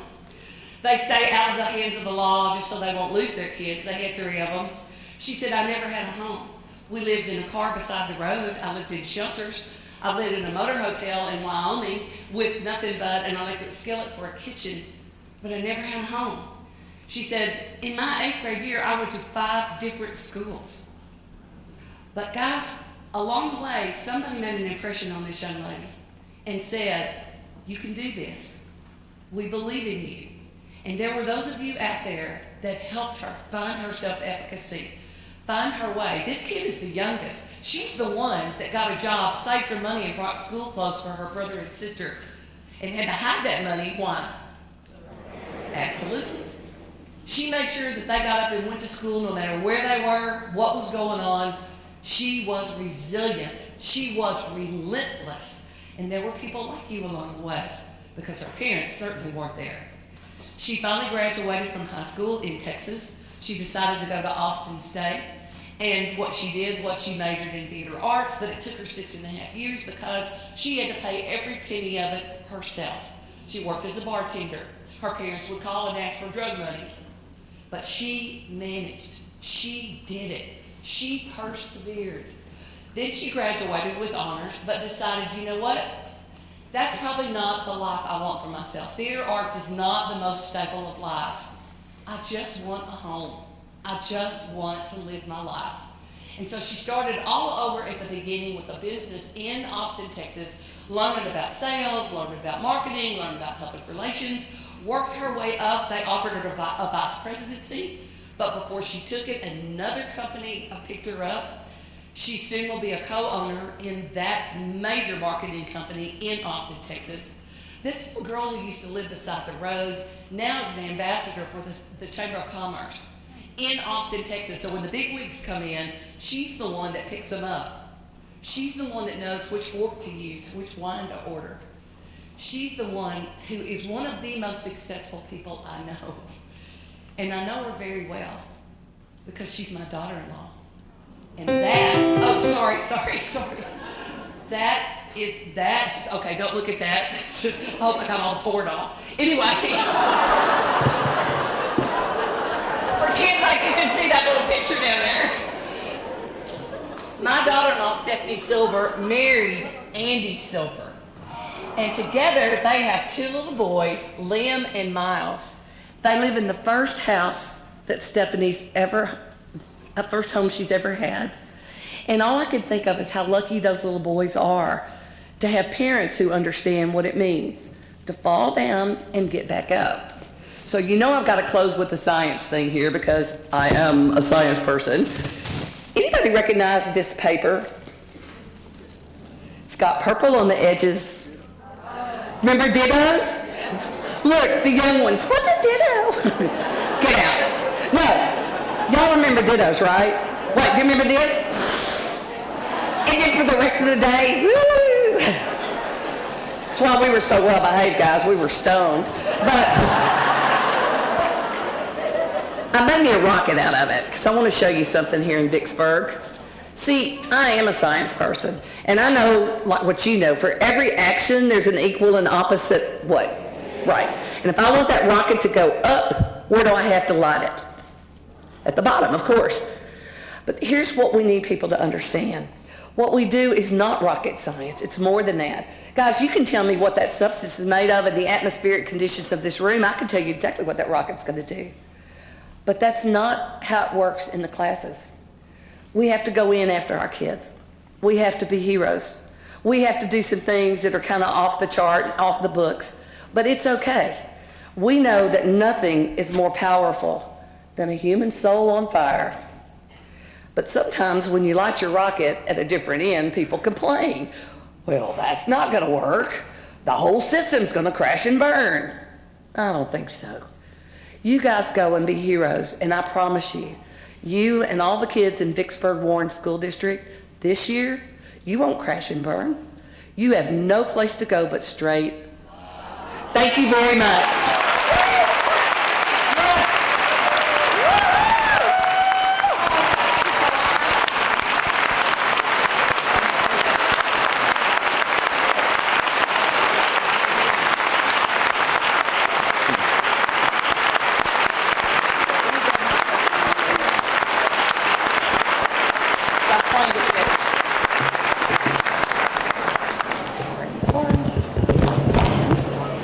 Thank you so much, Debbie. You're welcome.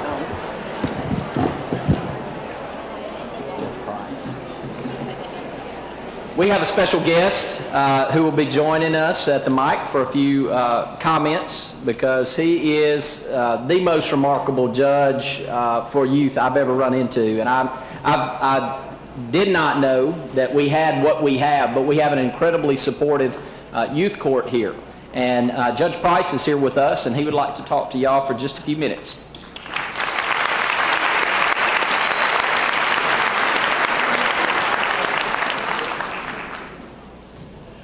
Thank you, Superintendent Shealy. That's some tough acts to follow, I can tell you that. This may be rather dull compared to that. It's a pleasure to be here today representing the Youth Court of Warren County, Mississippi. We have in Vicksburg and in Warren County one of the best youth court systems in the state. There are several counties, not every county has a youth court system. There's no, in Issaquah County, there's no youth court system. In Jefferson County, no youth court system.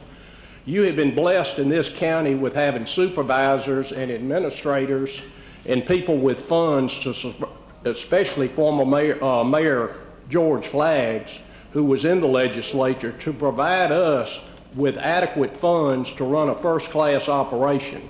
And it is a pleasure to be here today on behalf of the Youth Court to tell you of our continued support for all of the education and public education in Vicksburg and Warren County. I spoke to the school board more than a year ago with concerns I had for discipline in the public schools, and I've seen good times and bad times in the 25 years that I've either been the county prosecutor, youth court prosecutor, and the county judge. And I am proud to announce today that your trustees in appointing Chad Shealy as superintendent of education chose wisely. And in spite of the Vicksburg Evening Post, I'm proud to announce that discipline in our public school systems is back.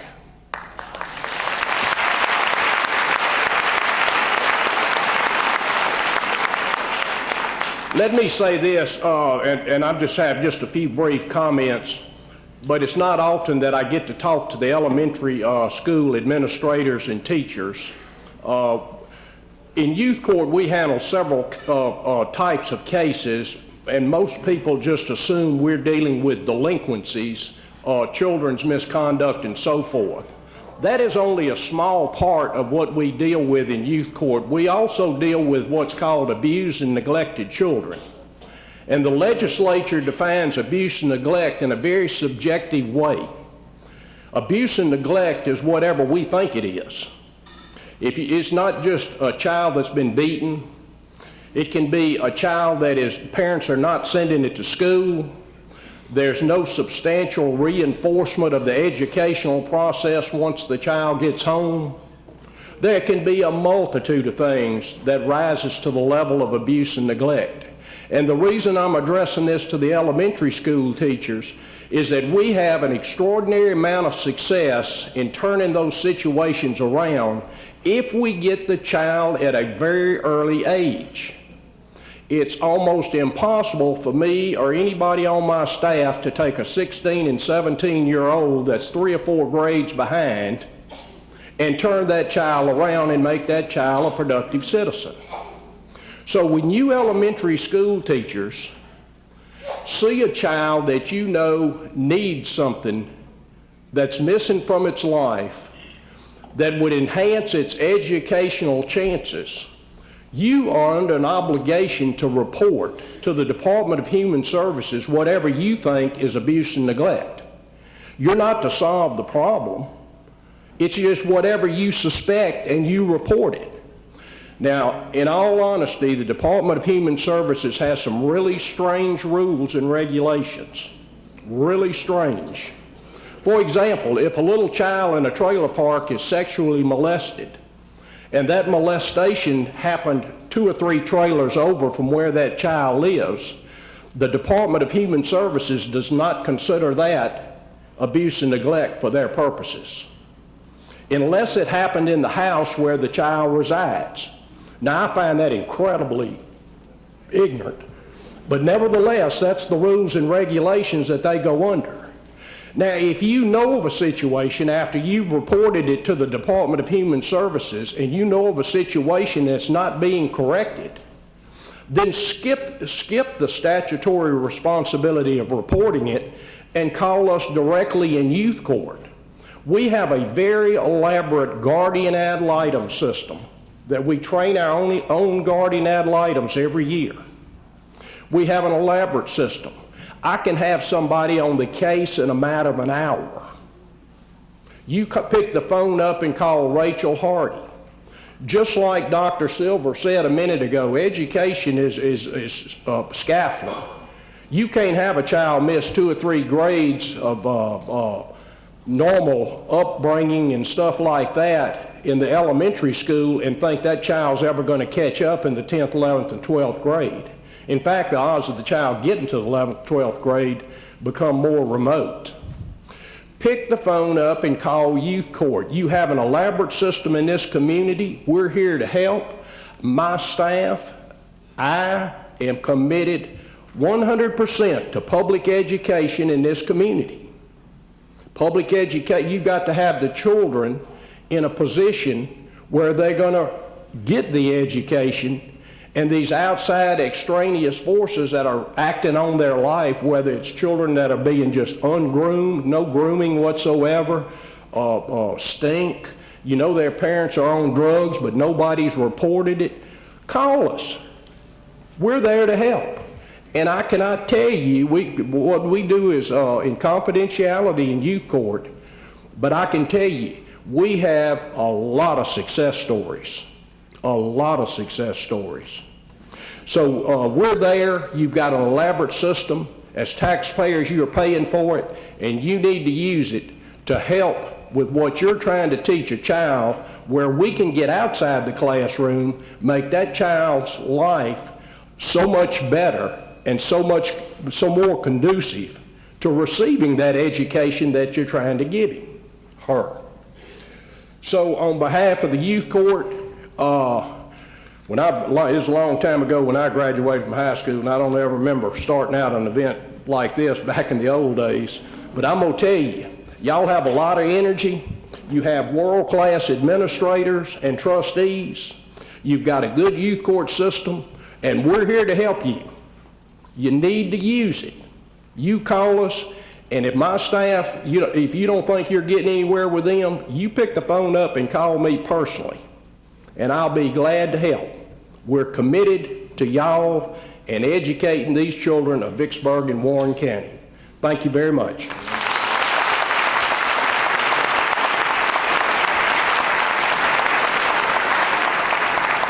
I'll tell you this, I haven't known him long, but he is not a man of words. He's a man of action. He met with us almost immediately when I came as the superintendent last year during November, and we sat down and talked about the community. He's one piece of the heart of this community. I've never been in a community. I thought I had until I got here. I've never seen anything like this. We have something that's incredibly remarkable in Vicksburg that nobody else has. And I hope you see that. I told someone the other day, I'm too new to see the dust on the stuff. So you'll have to remind me I have to be in a downer mood sometimes because all I can see is our possibilities. And as we go through today, I'm going to keep it very short. But I do think it's important for you to know what your superintendent thinks is important. So that way there's no misunderstanding about what my expectations are for us as a district. And I'm only going to cite one of the Covey statements, but if you look at the top, this is not news for anyone, but put first things first. And that's where we're going to start this morning.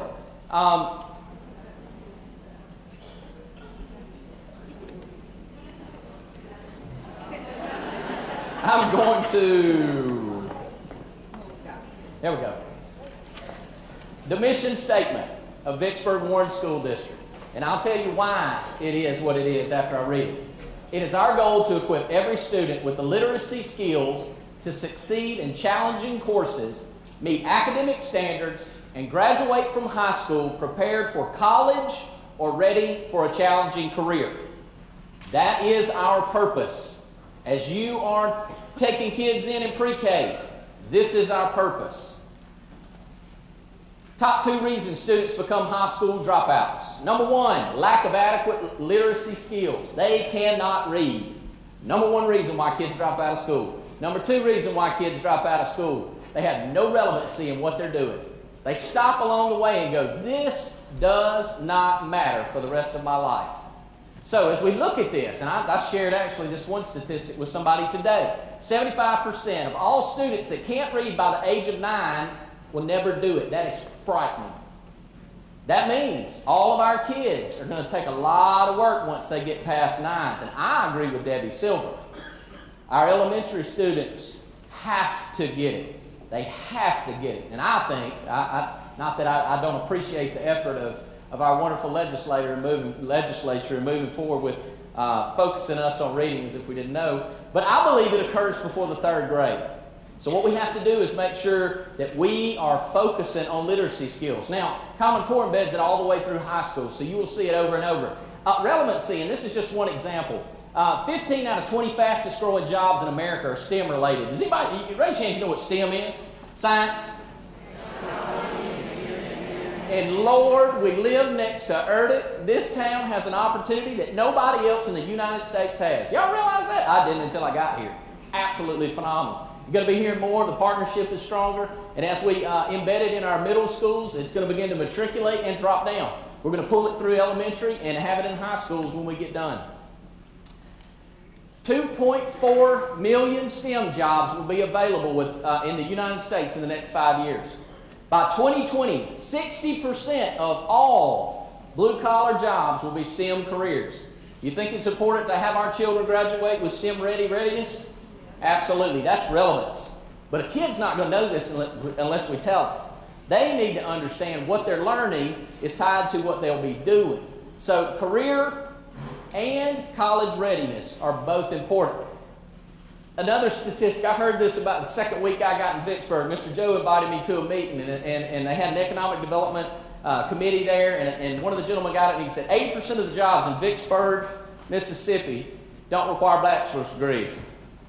So that means if every kid I'm trying to get to college, and I want everybody to go to college, but I can tell you this, 80% of the people that work here and make a living raising their children don't have to have a college degree to do what they're doing. So we have to prepare them for one or the other. It is non-negotiable. It's a new game. I don't have to tell y'all this. You understand this. We have Common Core state standards, and these are just a few characteristics that I've listed. There's larger amounts of informational text. In the past, it's all been about fiction and reading things we enjoy and pushing reading. But now we have mentor text. We have to compare and contrast two separate texts. And it's not about our own opinions anymore. It's going into those texts and developing opinions based on the information inside the text. Informational text is not just books. It's also graphs, charts, data sheets. And to teach a child to read informational text is different. You pick up a fictional text, you read it from cover to cover, right? That's not what you do with informational text. You get what you need. I will tell you right now, 99.9% of what I read is informational text as an adult. And I read what I need. So all these strategies have to change. A new section deals with highly rigorous. It's more than they've ever had to do before. They're going to have to think for themselves. Performance-based assessments, 8 mathematic practices. If you teach math, you better know these because they're all in Common Core. Yeah, I heard that. Real-life application, deeply embedded literacy. And literacy is not just reading. It's reading, writing, listening, and speaking skills, all 4 of them. So if I'm just teaching kids to read, I'm missing out on what I need to be doing. As adults, we sit around, everybody knows what a PLC in this room is. I don't even have to tell you. But in a PLC, you sit in and take informational text, data, from your classroom, sit down with another person and have a conversation about what I'm going to do based on what I just read. It's exactly the same stuff that these kids are going to have to do when they get to be adults too, no matter what profession they pick. I guarantee you all these guys do it. Whatever their job is, they're in collaboration with another adult, making a decision based on information, and we got to prepare them for it. Not going to camp out on this one long, but homework. I will say this. Homework is one of the things that has harmed us in education. It's one of the things we've always done, and we do it just because it was done to us, I think, sometimes. Robert Marzano's got the definition. He's the only guy out there with research that says that it's actually beneficial.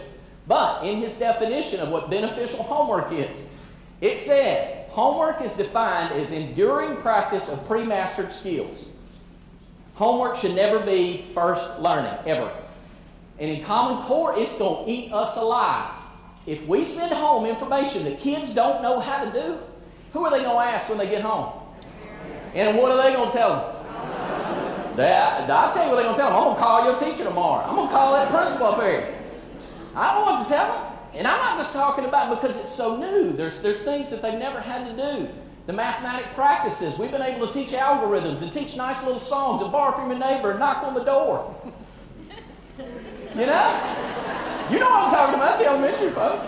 But what happens is we get the opportunity now to empower children for the first time ever in mathematics.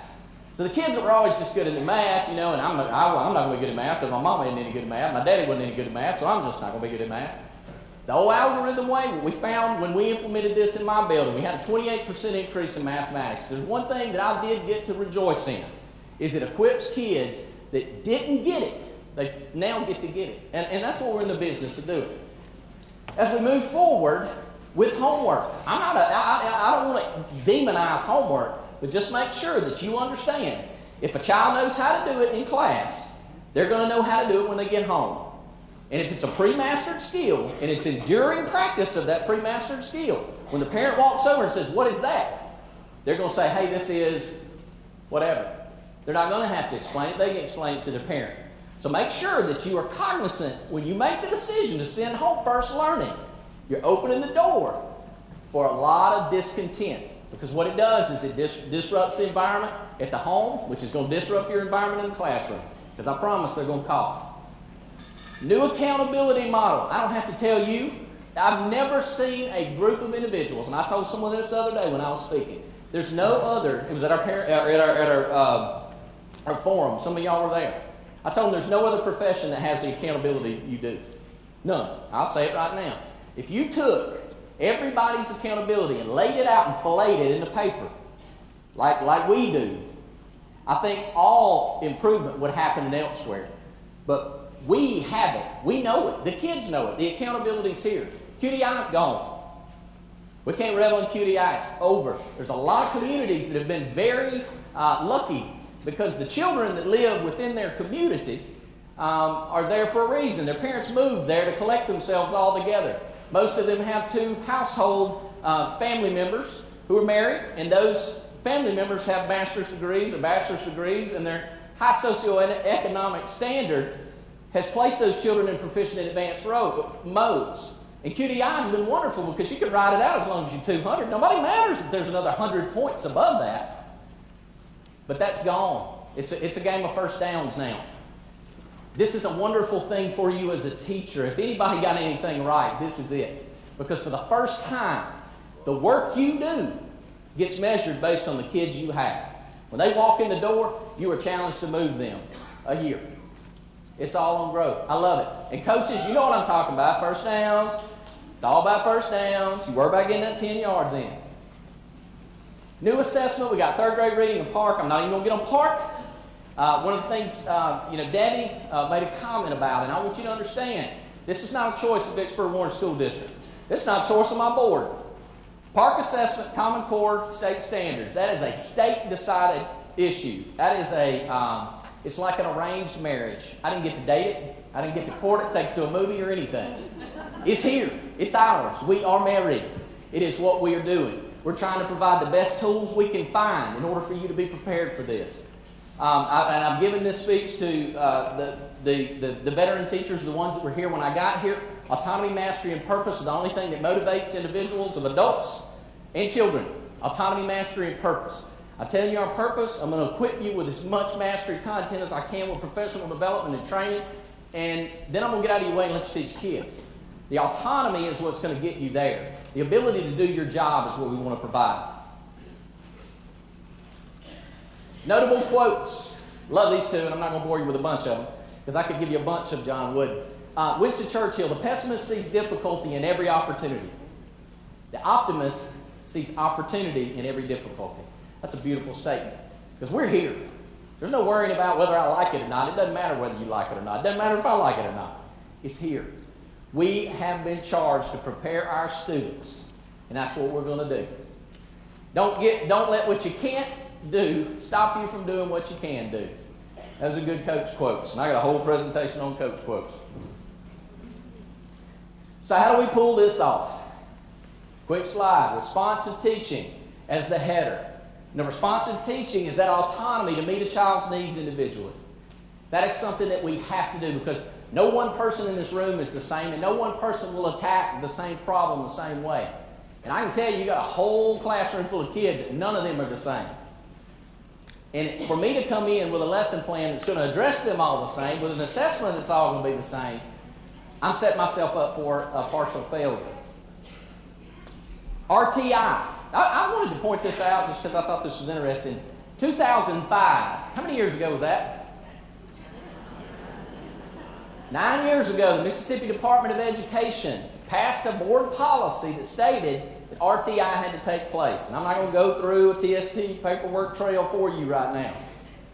But in a nutshell, if a kid's struggling, it is your responsibility as an adult to ensure that we have put in place a plan for remediation for that child. That's not Chad making this up. 2005, it's been here a long time. We will do this year. No matter what grade, we will do this. If children are struggling, it is your responsibility as a teacher. I'm not paying anybody else to teach in that room but you. Well, I'm not paying them, y'all are paying them. I just sign the checks. It's their money. Well, it's y'all's money. Preloaded constructed opportunities for success. Let me tell you what this means. And there's several illustrations I could give to you. Does everybody use a random name generator when you teach? I did. It was awesome. And all it is a bucket of sticks and with kids' names on it. And if you're in a classroom, say it's language arts, social studies, math, it's really irrelevant. Child's working on some seat work or a small group, and you walk by and you look down and you see that Joe's got number 7 correct. When you're going over on the board number 6, whose name is going to be the next name you pull out of that bucket? Joker. That is correct. That wasn't intentional, Mr. Joker. Pull that name out, because what this does is it gives a child the opportunity to taste success. And it tastes awesome. I'll tell you, it's one of the things in a classroom that'll motivate more than anything. Children want to accomplish what you ask them to. It's only after a lack of being able to, in a sense of hopelessness, when they give up. Productive struggle. She tapped on this just a little bit. When you're talking about pushing a child, that's another thing with the new academic measurement system. It's no longer based on just proficient and advanced, because every kid counts. If the kid drops from advanced to proficient, you get nailed just as bad as you get nailed from one dropping from basic to minimum. So every kid counts. When you're talking about productive struggle, and there's a lot of research out there, I encourage you to look it up. Every one of your principals have been trained on every one of these bullet points. I will tell you that. I spent all last year letting them know what's going on in here, so that they would be what I got. I don't hold information hostage. It's not my style. I want you to know what I know. I want you to be where I am. I want to give you what I've got. I'm not going to hide anything from you. The productive struggle is giving every child the opportunity to experience failure. Now, when I say this, you're thinking, no, failure is not an option. Failure is the only option if you want productive struggle. A child has to see the limitations and push to them. Research says that they cannot grow. Coaches know this.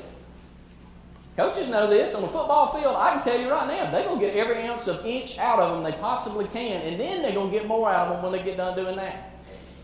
Same way with academics. It's not just okay to be okay. We got to push every child, make sure every child's growing.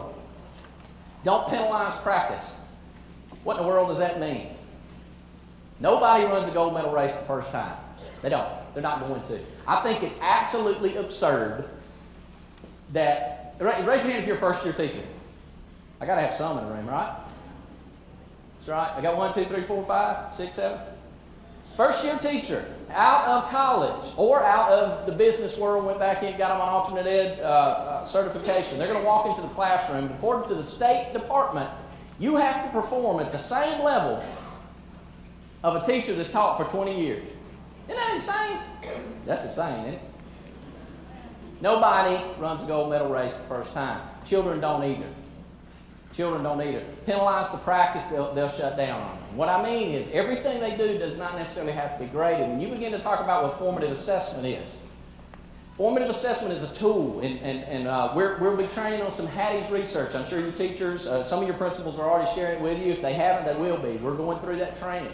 And what it is it's 600 meta-analysis studies, and basically it rates the effectiveness of every single thing we do in education or at home, and it rates its effect size based on impact of education. Retention has a negative 1.6, almost the worst thing we could possibly do. It's insane. But formative assessment has a 1.3. And I'm telling you what, man, when you have formative assessment in place, it's a beautiful thing. Because I can tell you right now, if I got a kid that can't make a pass over 10 yards in practice, guess where he's not going to be in the Friday night summative assessment? On the field. That's right. We got a kid that can't do it, and we give him this summative assessment anyway. Are we shocked with the results? No. So make sure that you're spending the time to look, give that pre-assessment, look, see what the kid needs, meet that need individually per child.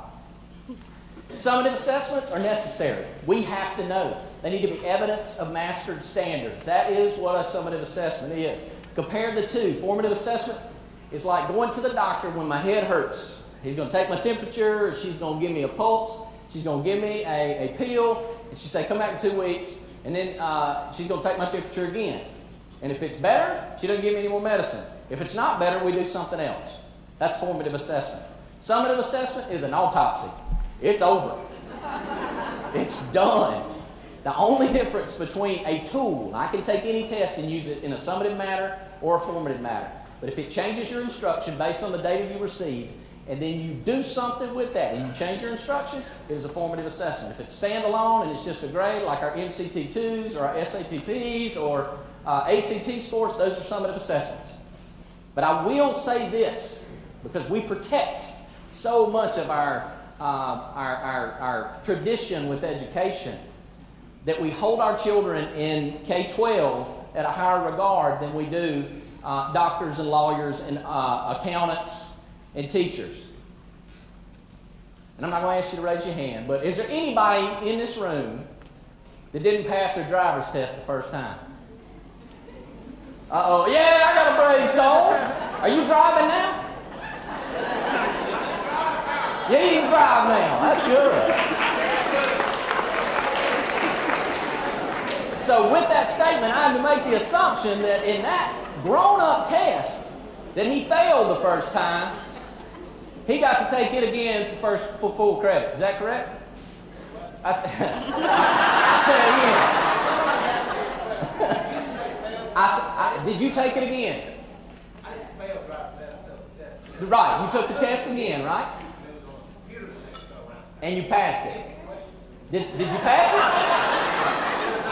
Did they average the last test with the first test with the second test? Okay, guess what? They don't do that with the CPA exam either. They don't do that with the bar exam. And guess what? If you graduate dead last in your class and you pass the bar exam, guess what they call you? Absolutely. Be careful of the weight that we put on our traditions. Make sure, and Debbie made a comment about it, make sure the things we do are for the good of children, not for the good of the adults. Make sure of that. Because that's what you're charged to do, is to teach babies, not adults. That's IHL. Shift to focus on mastery, not accumulation of averages. Okay? When you're dealing with your kids based on this new Common Core stuff, it's whether they get it or not. I don't care when they get it. They got to get it. Because if they don't get it when the summative assessment rolls around, they're not going to have it. Doesn't matter what their average is. I'm not saying throw out grades and be, making up numbers. But in your mind, as you move through this stuff, make sure that your practices are dealing with mastery of content. And if a kid can jump 10 feet, 1 time, 2 times, 3 times, they can do it. If it takes them 20 times to do it, have they still mastered the skill? Absolutely. Think about that. Make sure we are data-driven. Multiple measures. I could go out in the Ross Barnett Reservoir right now and take a measurement. And I can say, that's how deep the Ross Barnett Reservoir is, right? It all depends on where I took the measurement, right? If it was right off the dock, it's going to be a different depth than 100 yards out. So as you start making those assessments and you start making data-driven decisions, use multiple measures. Look at different things. Research-based strategies. I'm not smart enough to know everything. But somebody out there has paid a lot of money for some kind of research. Probably. There's rarely things that you come upon. You can search in Eric. It's free. Look it up. Type it in, eric.com. Type in whatever you want to, and it'll pull up whatever. For an example, we had a whole an award-based system for our kids. And I had committees. I don't know if it's my Baptist background or what, but I had a discipline committee. I had 17 teachers in each grade. And what we did is we had a representative from each team that dealt with the discipline side of what took place. They were the ones dealing with minor discipline. I wasn't. I dealt with major discipline. It was based on policy. So what we did is we had this system of giving kids this, that, and the other. And I told them, I said, I can tell you what we're going to do. I'm going to hold you, and you're going to hold me to the same accountability. We're not going to do anything if we can't support it with research.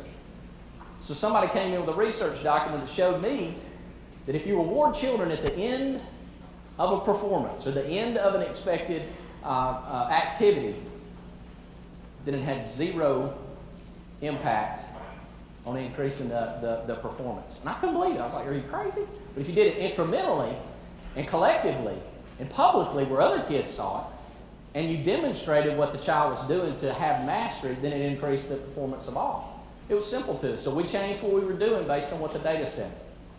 Every child,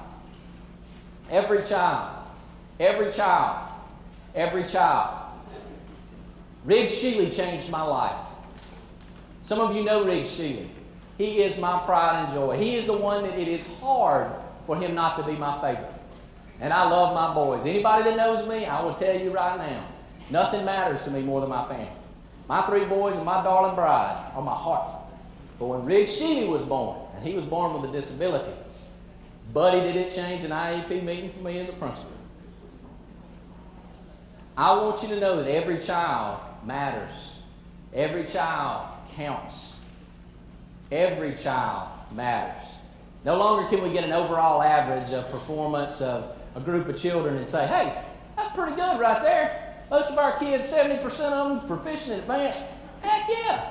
Guess what? If they drop from their performance last year, it doesn't matter what their performance this year is. It's all compared to growth. So you have to keep a tight eye on your babies. You got to know where they're coming from, and you got to know where they're going based on the content. You absolutely make a difference as a teacher. There's nothing else that's going to have the impact. It's one of the things I told somebody the other day. It's like, man, how do you like this new job? I was like, man, it's awesome. I got the best town, best board, best group of teachers. I mean, I love this. My family is so happy in Vicksburg. It's ridiculous. But I'll tell you, professionally, when I was a teacher, I could make a difference tomorrow. I'm 3 board meetings away from getting anything done now.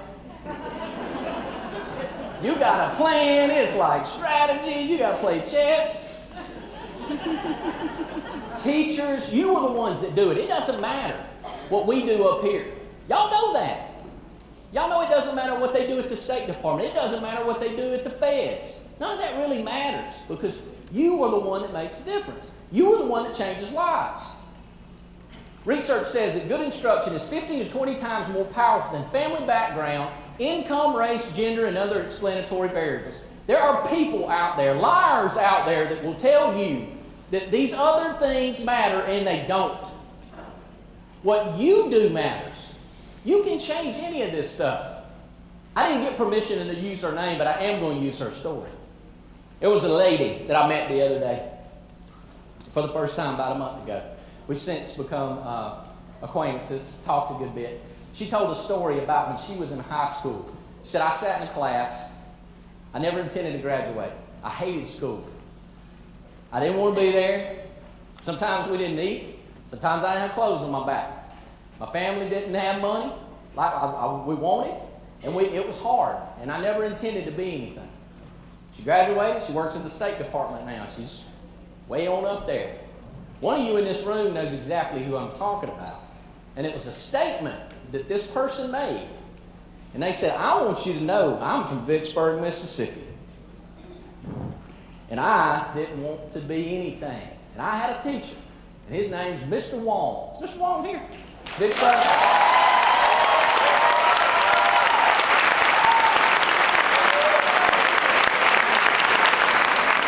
That man right there made a statement to her and told her that she can be somebody and believed in her and pushed her and made her. And right now, she works for the State Department. You know what I'm talking about, don't you? Oh, you don't? Okay, well, I'll tell you later. It's amazing at the power of words that a teacher and the influence you have. When I put my babies in your care, and it's been a long time since you had a superintendent with kids in this district, and it was imperative. Legally, they can't even make me have my kids here. Did y'all know that? Legally, they can't. My kids got here almost as fast as I could get here. When I put my children in the care of your hands, there is nothing more precious to me. And those of you that are parents understand that statement. It doesn't matter. Sometimes they're going to get it wrong. Sometimes they're going to be disrespectful. Lord bless them. And depending on which one you're talking to, there's no telling what he'll say.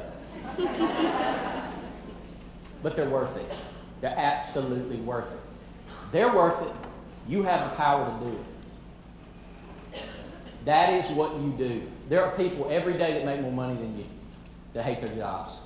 There are people every day that do what they do that wish they had purpose. What you do is life-changing. It is phenomenal. When I was a teacher, I couldn't eat enough of it. I absolutely adored it. Right now, they've hired a guy, and I probably haven't slept in like 2 weeks, so excited about school getting started. But I roll out of bed every day, excited to do what I do. Nobody's got to come knock on my door and say, hey, Sheely, you going to work today? No, sir. I love it because I know I'm changing the world, but not as much as you. What you do matters. What you do matters to me. You got a superintendent that understands the power of teachers and the importance of teachers. And I got you back, and I'm with you.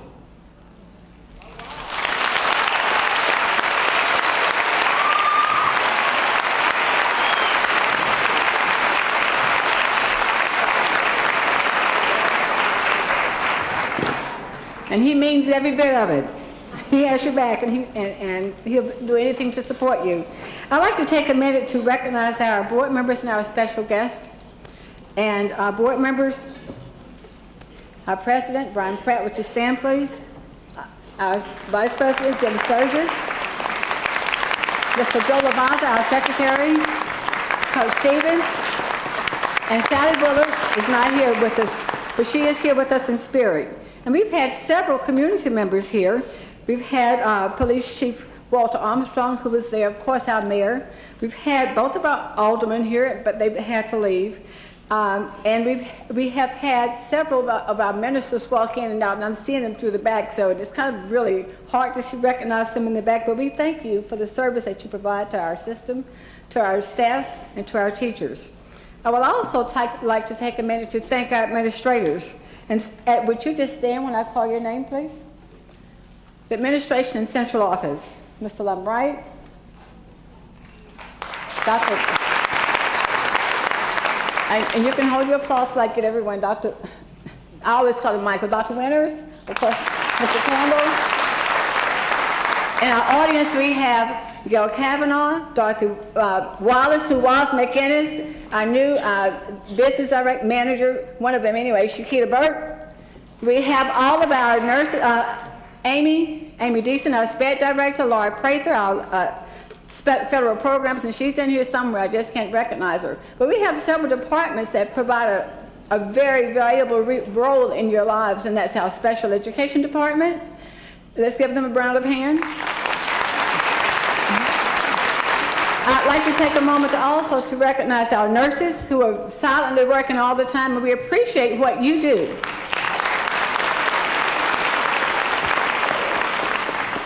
And our department that deals with instruction all the time and work tirelessly. I can't tell you how many hours these ladies put in. Our curriculum and instruction department.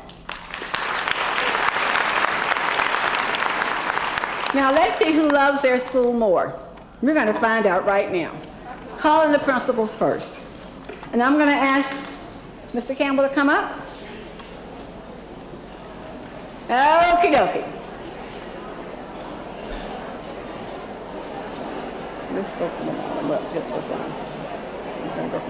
All right.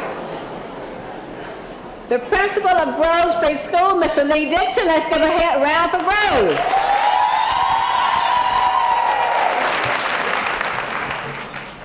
Jamie Creel from Warren Central High School and Warren Central.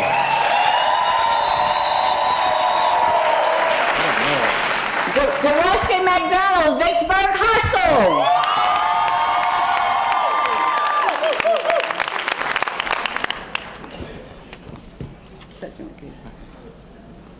We're going from the bottom up, so it's confusing me. Warren Central Junior High, Cedric McGee. Mr. Otha Belcher, Vicksburg Junior High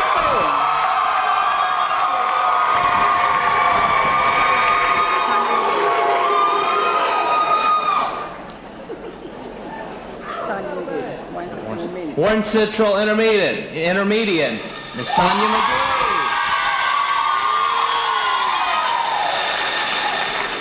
Sharon Williams, Vicksburg Intermediate.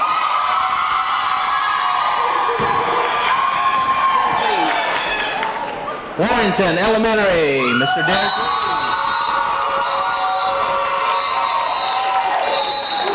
South Park Elementary, Dr. Wanda Fears.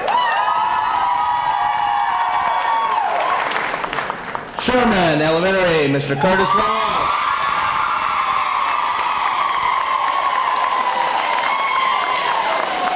Redwood Elementary, Mr. Leandrew Drake.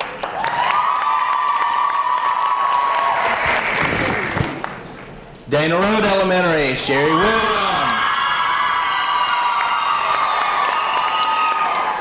Beaumont Elementary. Where are they? Tony Myers. Bovina Elementary, Miss Mickey. Beechwood Elementary, Tamika Billings. And all of Vicksburg Warren School District schools. Let's give everybody a big round.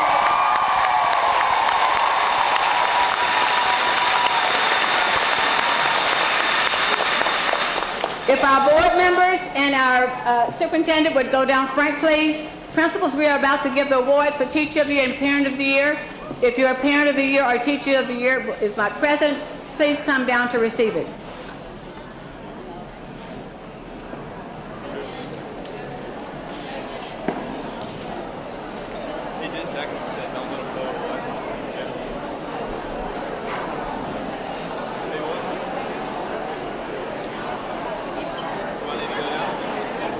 Again, principals, if your representative is not present, please come down to receive the award.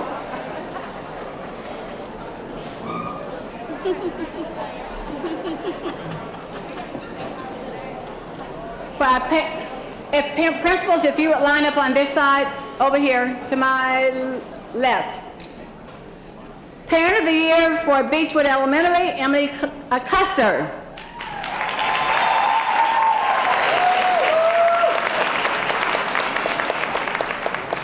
Bovina Elementary, Kelly Campbell.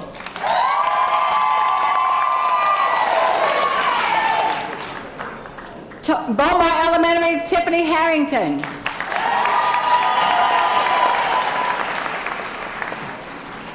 Dana Road Elementary, Jenny Vasquez.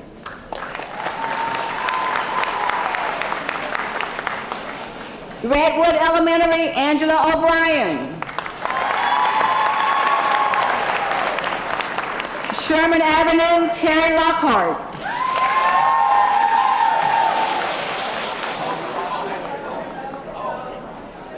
South Park Elementary, Stacy Truesdale.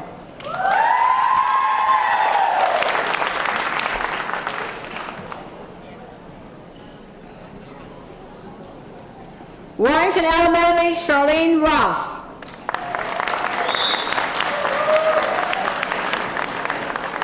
Warren Central Intermediate, Sylvia Houston. Vicksburg Junior High, LaShondra Davis. Warren Central Junior High, Renee Stiles.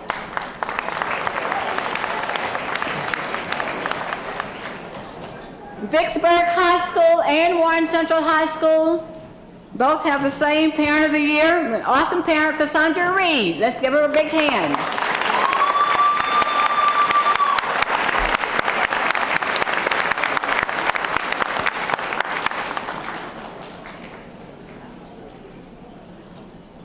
And principals, if you would escort your Teacher of the Year as their names are called.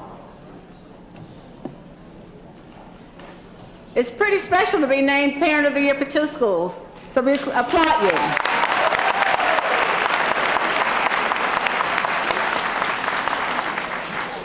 Teacher of the Year, Beechwood Elementary, Lana Claire Morgan. Principal, Tamika Billings.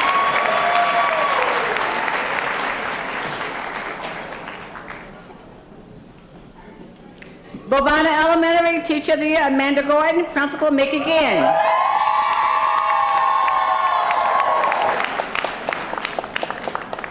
Beaumont Elementary, Carolyn Brantley. Principal, Tammy Barris.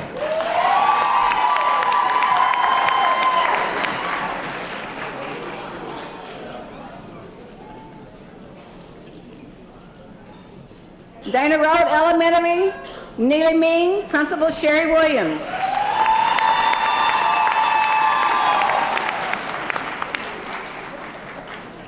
Redwood Elementary, Audrey Tyrone. Principal, Leandrew Drake.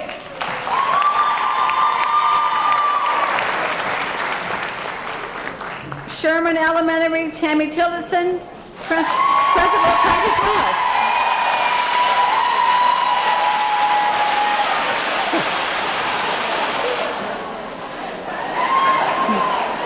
South Park Elementary, Chris Williams. Principal, Dr. Wanda Fears.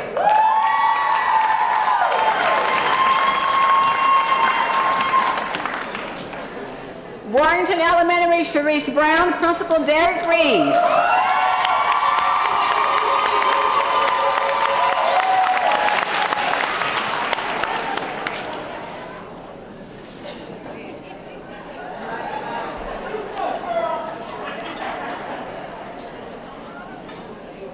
Vicksburg Intermediate, Ashley Smith.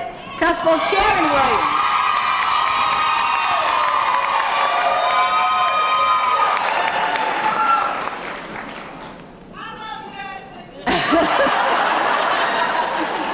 Warren Central Intermediate, Julia Hood, Principal Tanya McGee.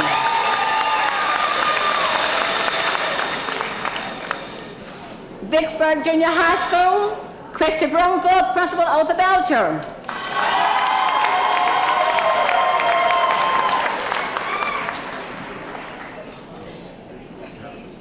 Warren Central Junior, Teacher of the Year, Carrie Kitchens, Principal Cedric McGee.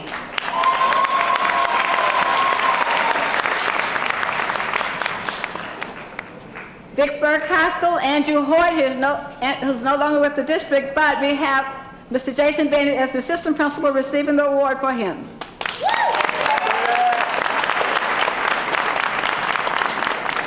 Warren Central High School, Betsy Harper, Principal Jamie Creel.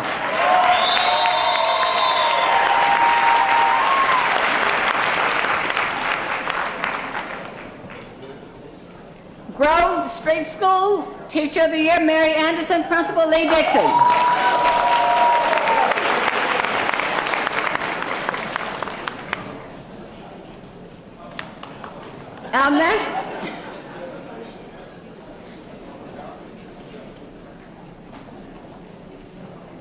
This year we are very fortunate to have two of our counselors who earned National Board certification.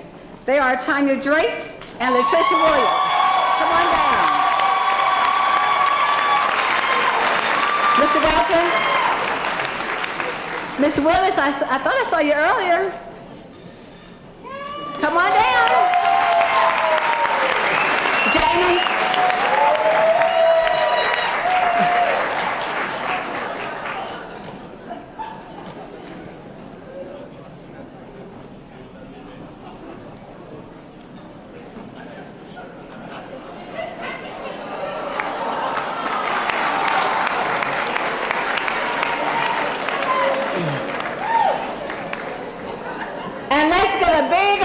To our Teacher of the Year for the Vicksburg Warren School District, Sharice Brown.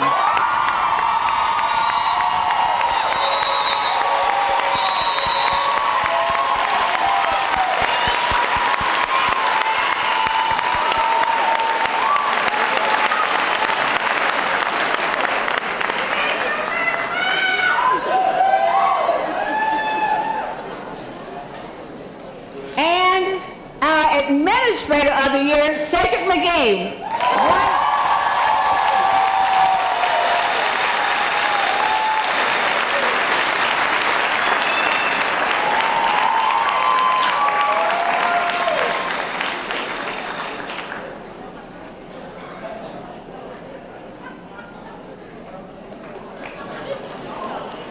We're almost finished. Board members, Mr. Shealy, Mr. Pratt, if you all will come on back up.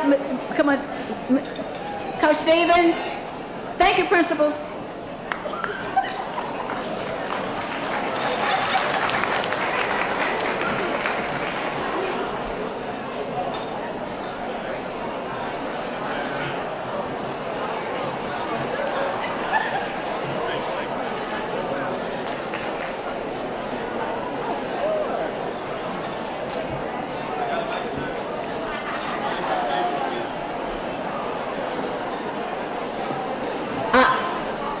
To our teachers,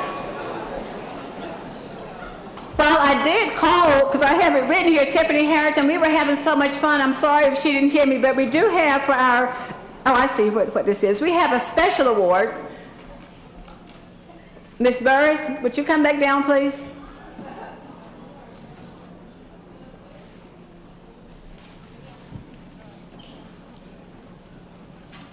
And while she's coming down, again, I would like to acknowledge our two Leader in Me schools, Bomar and Bobana.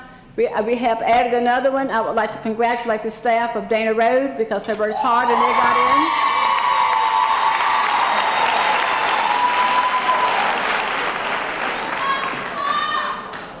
Our Parent of the Year for the Vicksburg Warren School District, is Tiffany Harrington from Beaumont Elementary.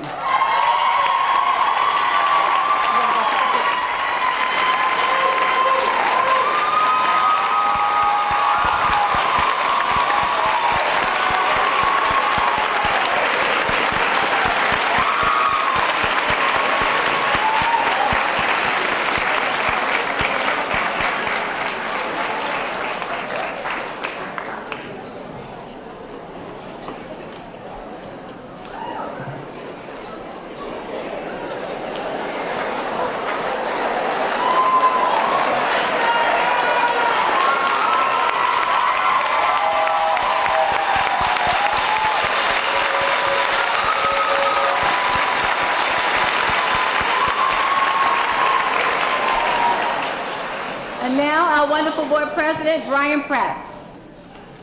Good afternoon. Before I get started, who's ever heard that you're supposed to make your boss look good?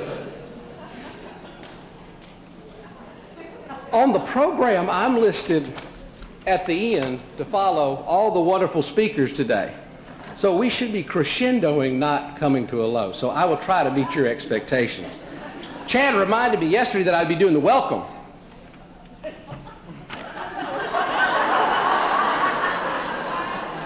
Closing remarks. I saved the best for last. Yes, yes. So when he reminded me that, I asked him, I said, so what do I need to say? I mean, how much time do I need to fill? I didn't know if he was going to take up all the time, or if I could have an opportunity to speak to you and tell you that I truly believe that y'all are my heroes. And when I asked him that, he said, well, think of Elizabeth Taylor's marriages. I said, oh, I need to have many comments and fill up a lot of time. He said, no, I said Elizabeth Taylor's marriages, no one expects them to last long.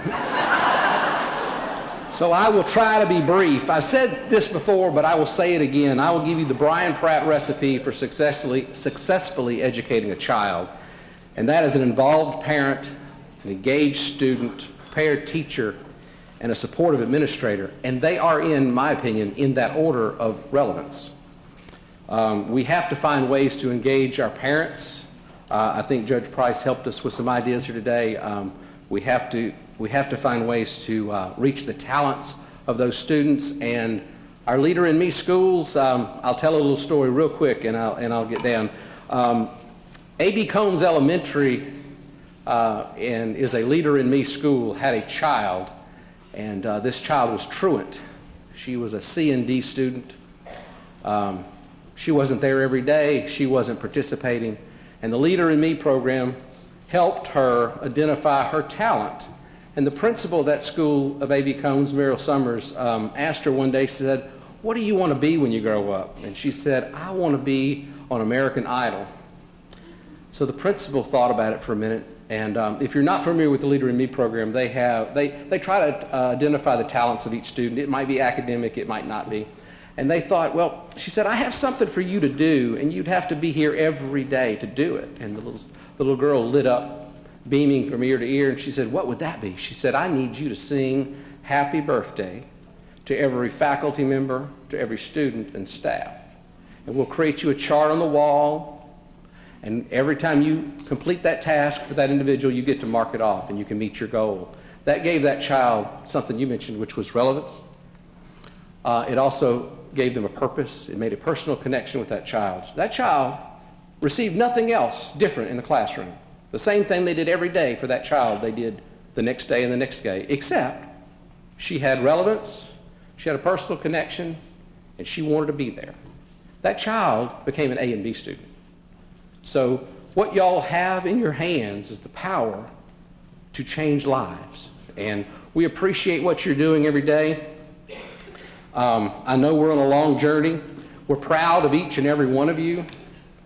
Please continue to love, teach, and nurture our children. I hope that God blesses each and every one of you. And thank you from the bottom of my heart for everything that you do.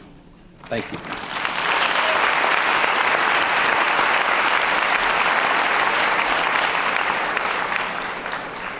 Well, you've heard challenge.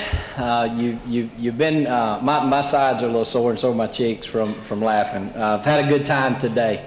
And I do appreciate all of your efforts from a very personal standpoint, from a daddy, from a superintendent, because I know this is the best staff ever. We got great things coming, y'all, and I'm so excited to see it.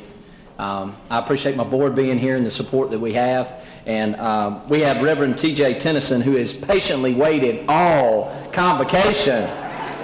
I wanted to keep him up here long enough for y'all to say you actually saw him in a suit. But we will ask him to come and give our benediction. Well, let's pray. God, I'm honored to be here today with these men and women. It was stated earlier that they are heroes, God, and I agree with that. This year, they're going to sacrifice and they're going to give of themselves for someone else's benefit. God, as I think about our community, I think about how important they are to our community and the children of our community. We need these men and women to be the heroes that you call them to be. And God, this year, there are going to be all kinds of obstacles that will seek to undo the calling that you've called them to. There'll be all kinds of discouragements and roadblocks that they'll face. And just like they encourage their students to overcome those things, God, I pray that you would help them to also overcome those things as well. Father, I pray that you'd help them to see the potential that lies within each and every student. Father, I pray that they would think clearly about the things that happen. God, give them an unusual sense of wisdom. Encourage them, God, when they become discouraged. Challenge them when they need to be challenged. God, I pray that you would use them in profound ways this year. And we look forward to the end of the year to look back on it and celebrate what you use them to do. God, we pray these things in your name. Amen. Y'all go get them.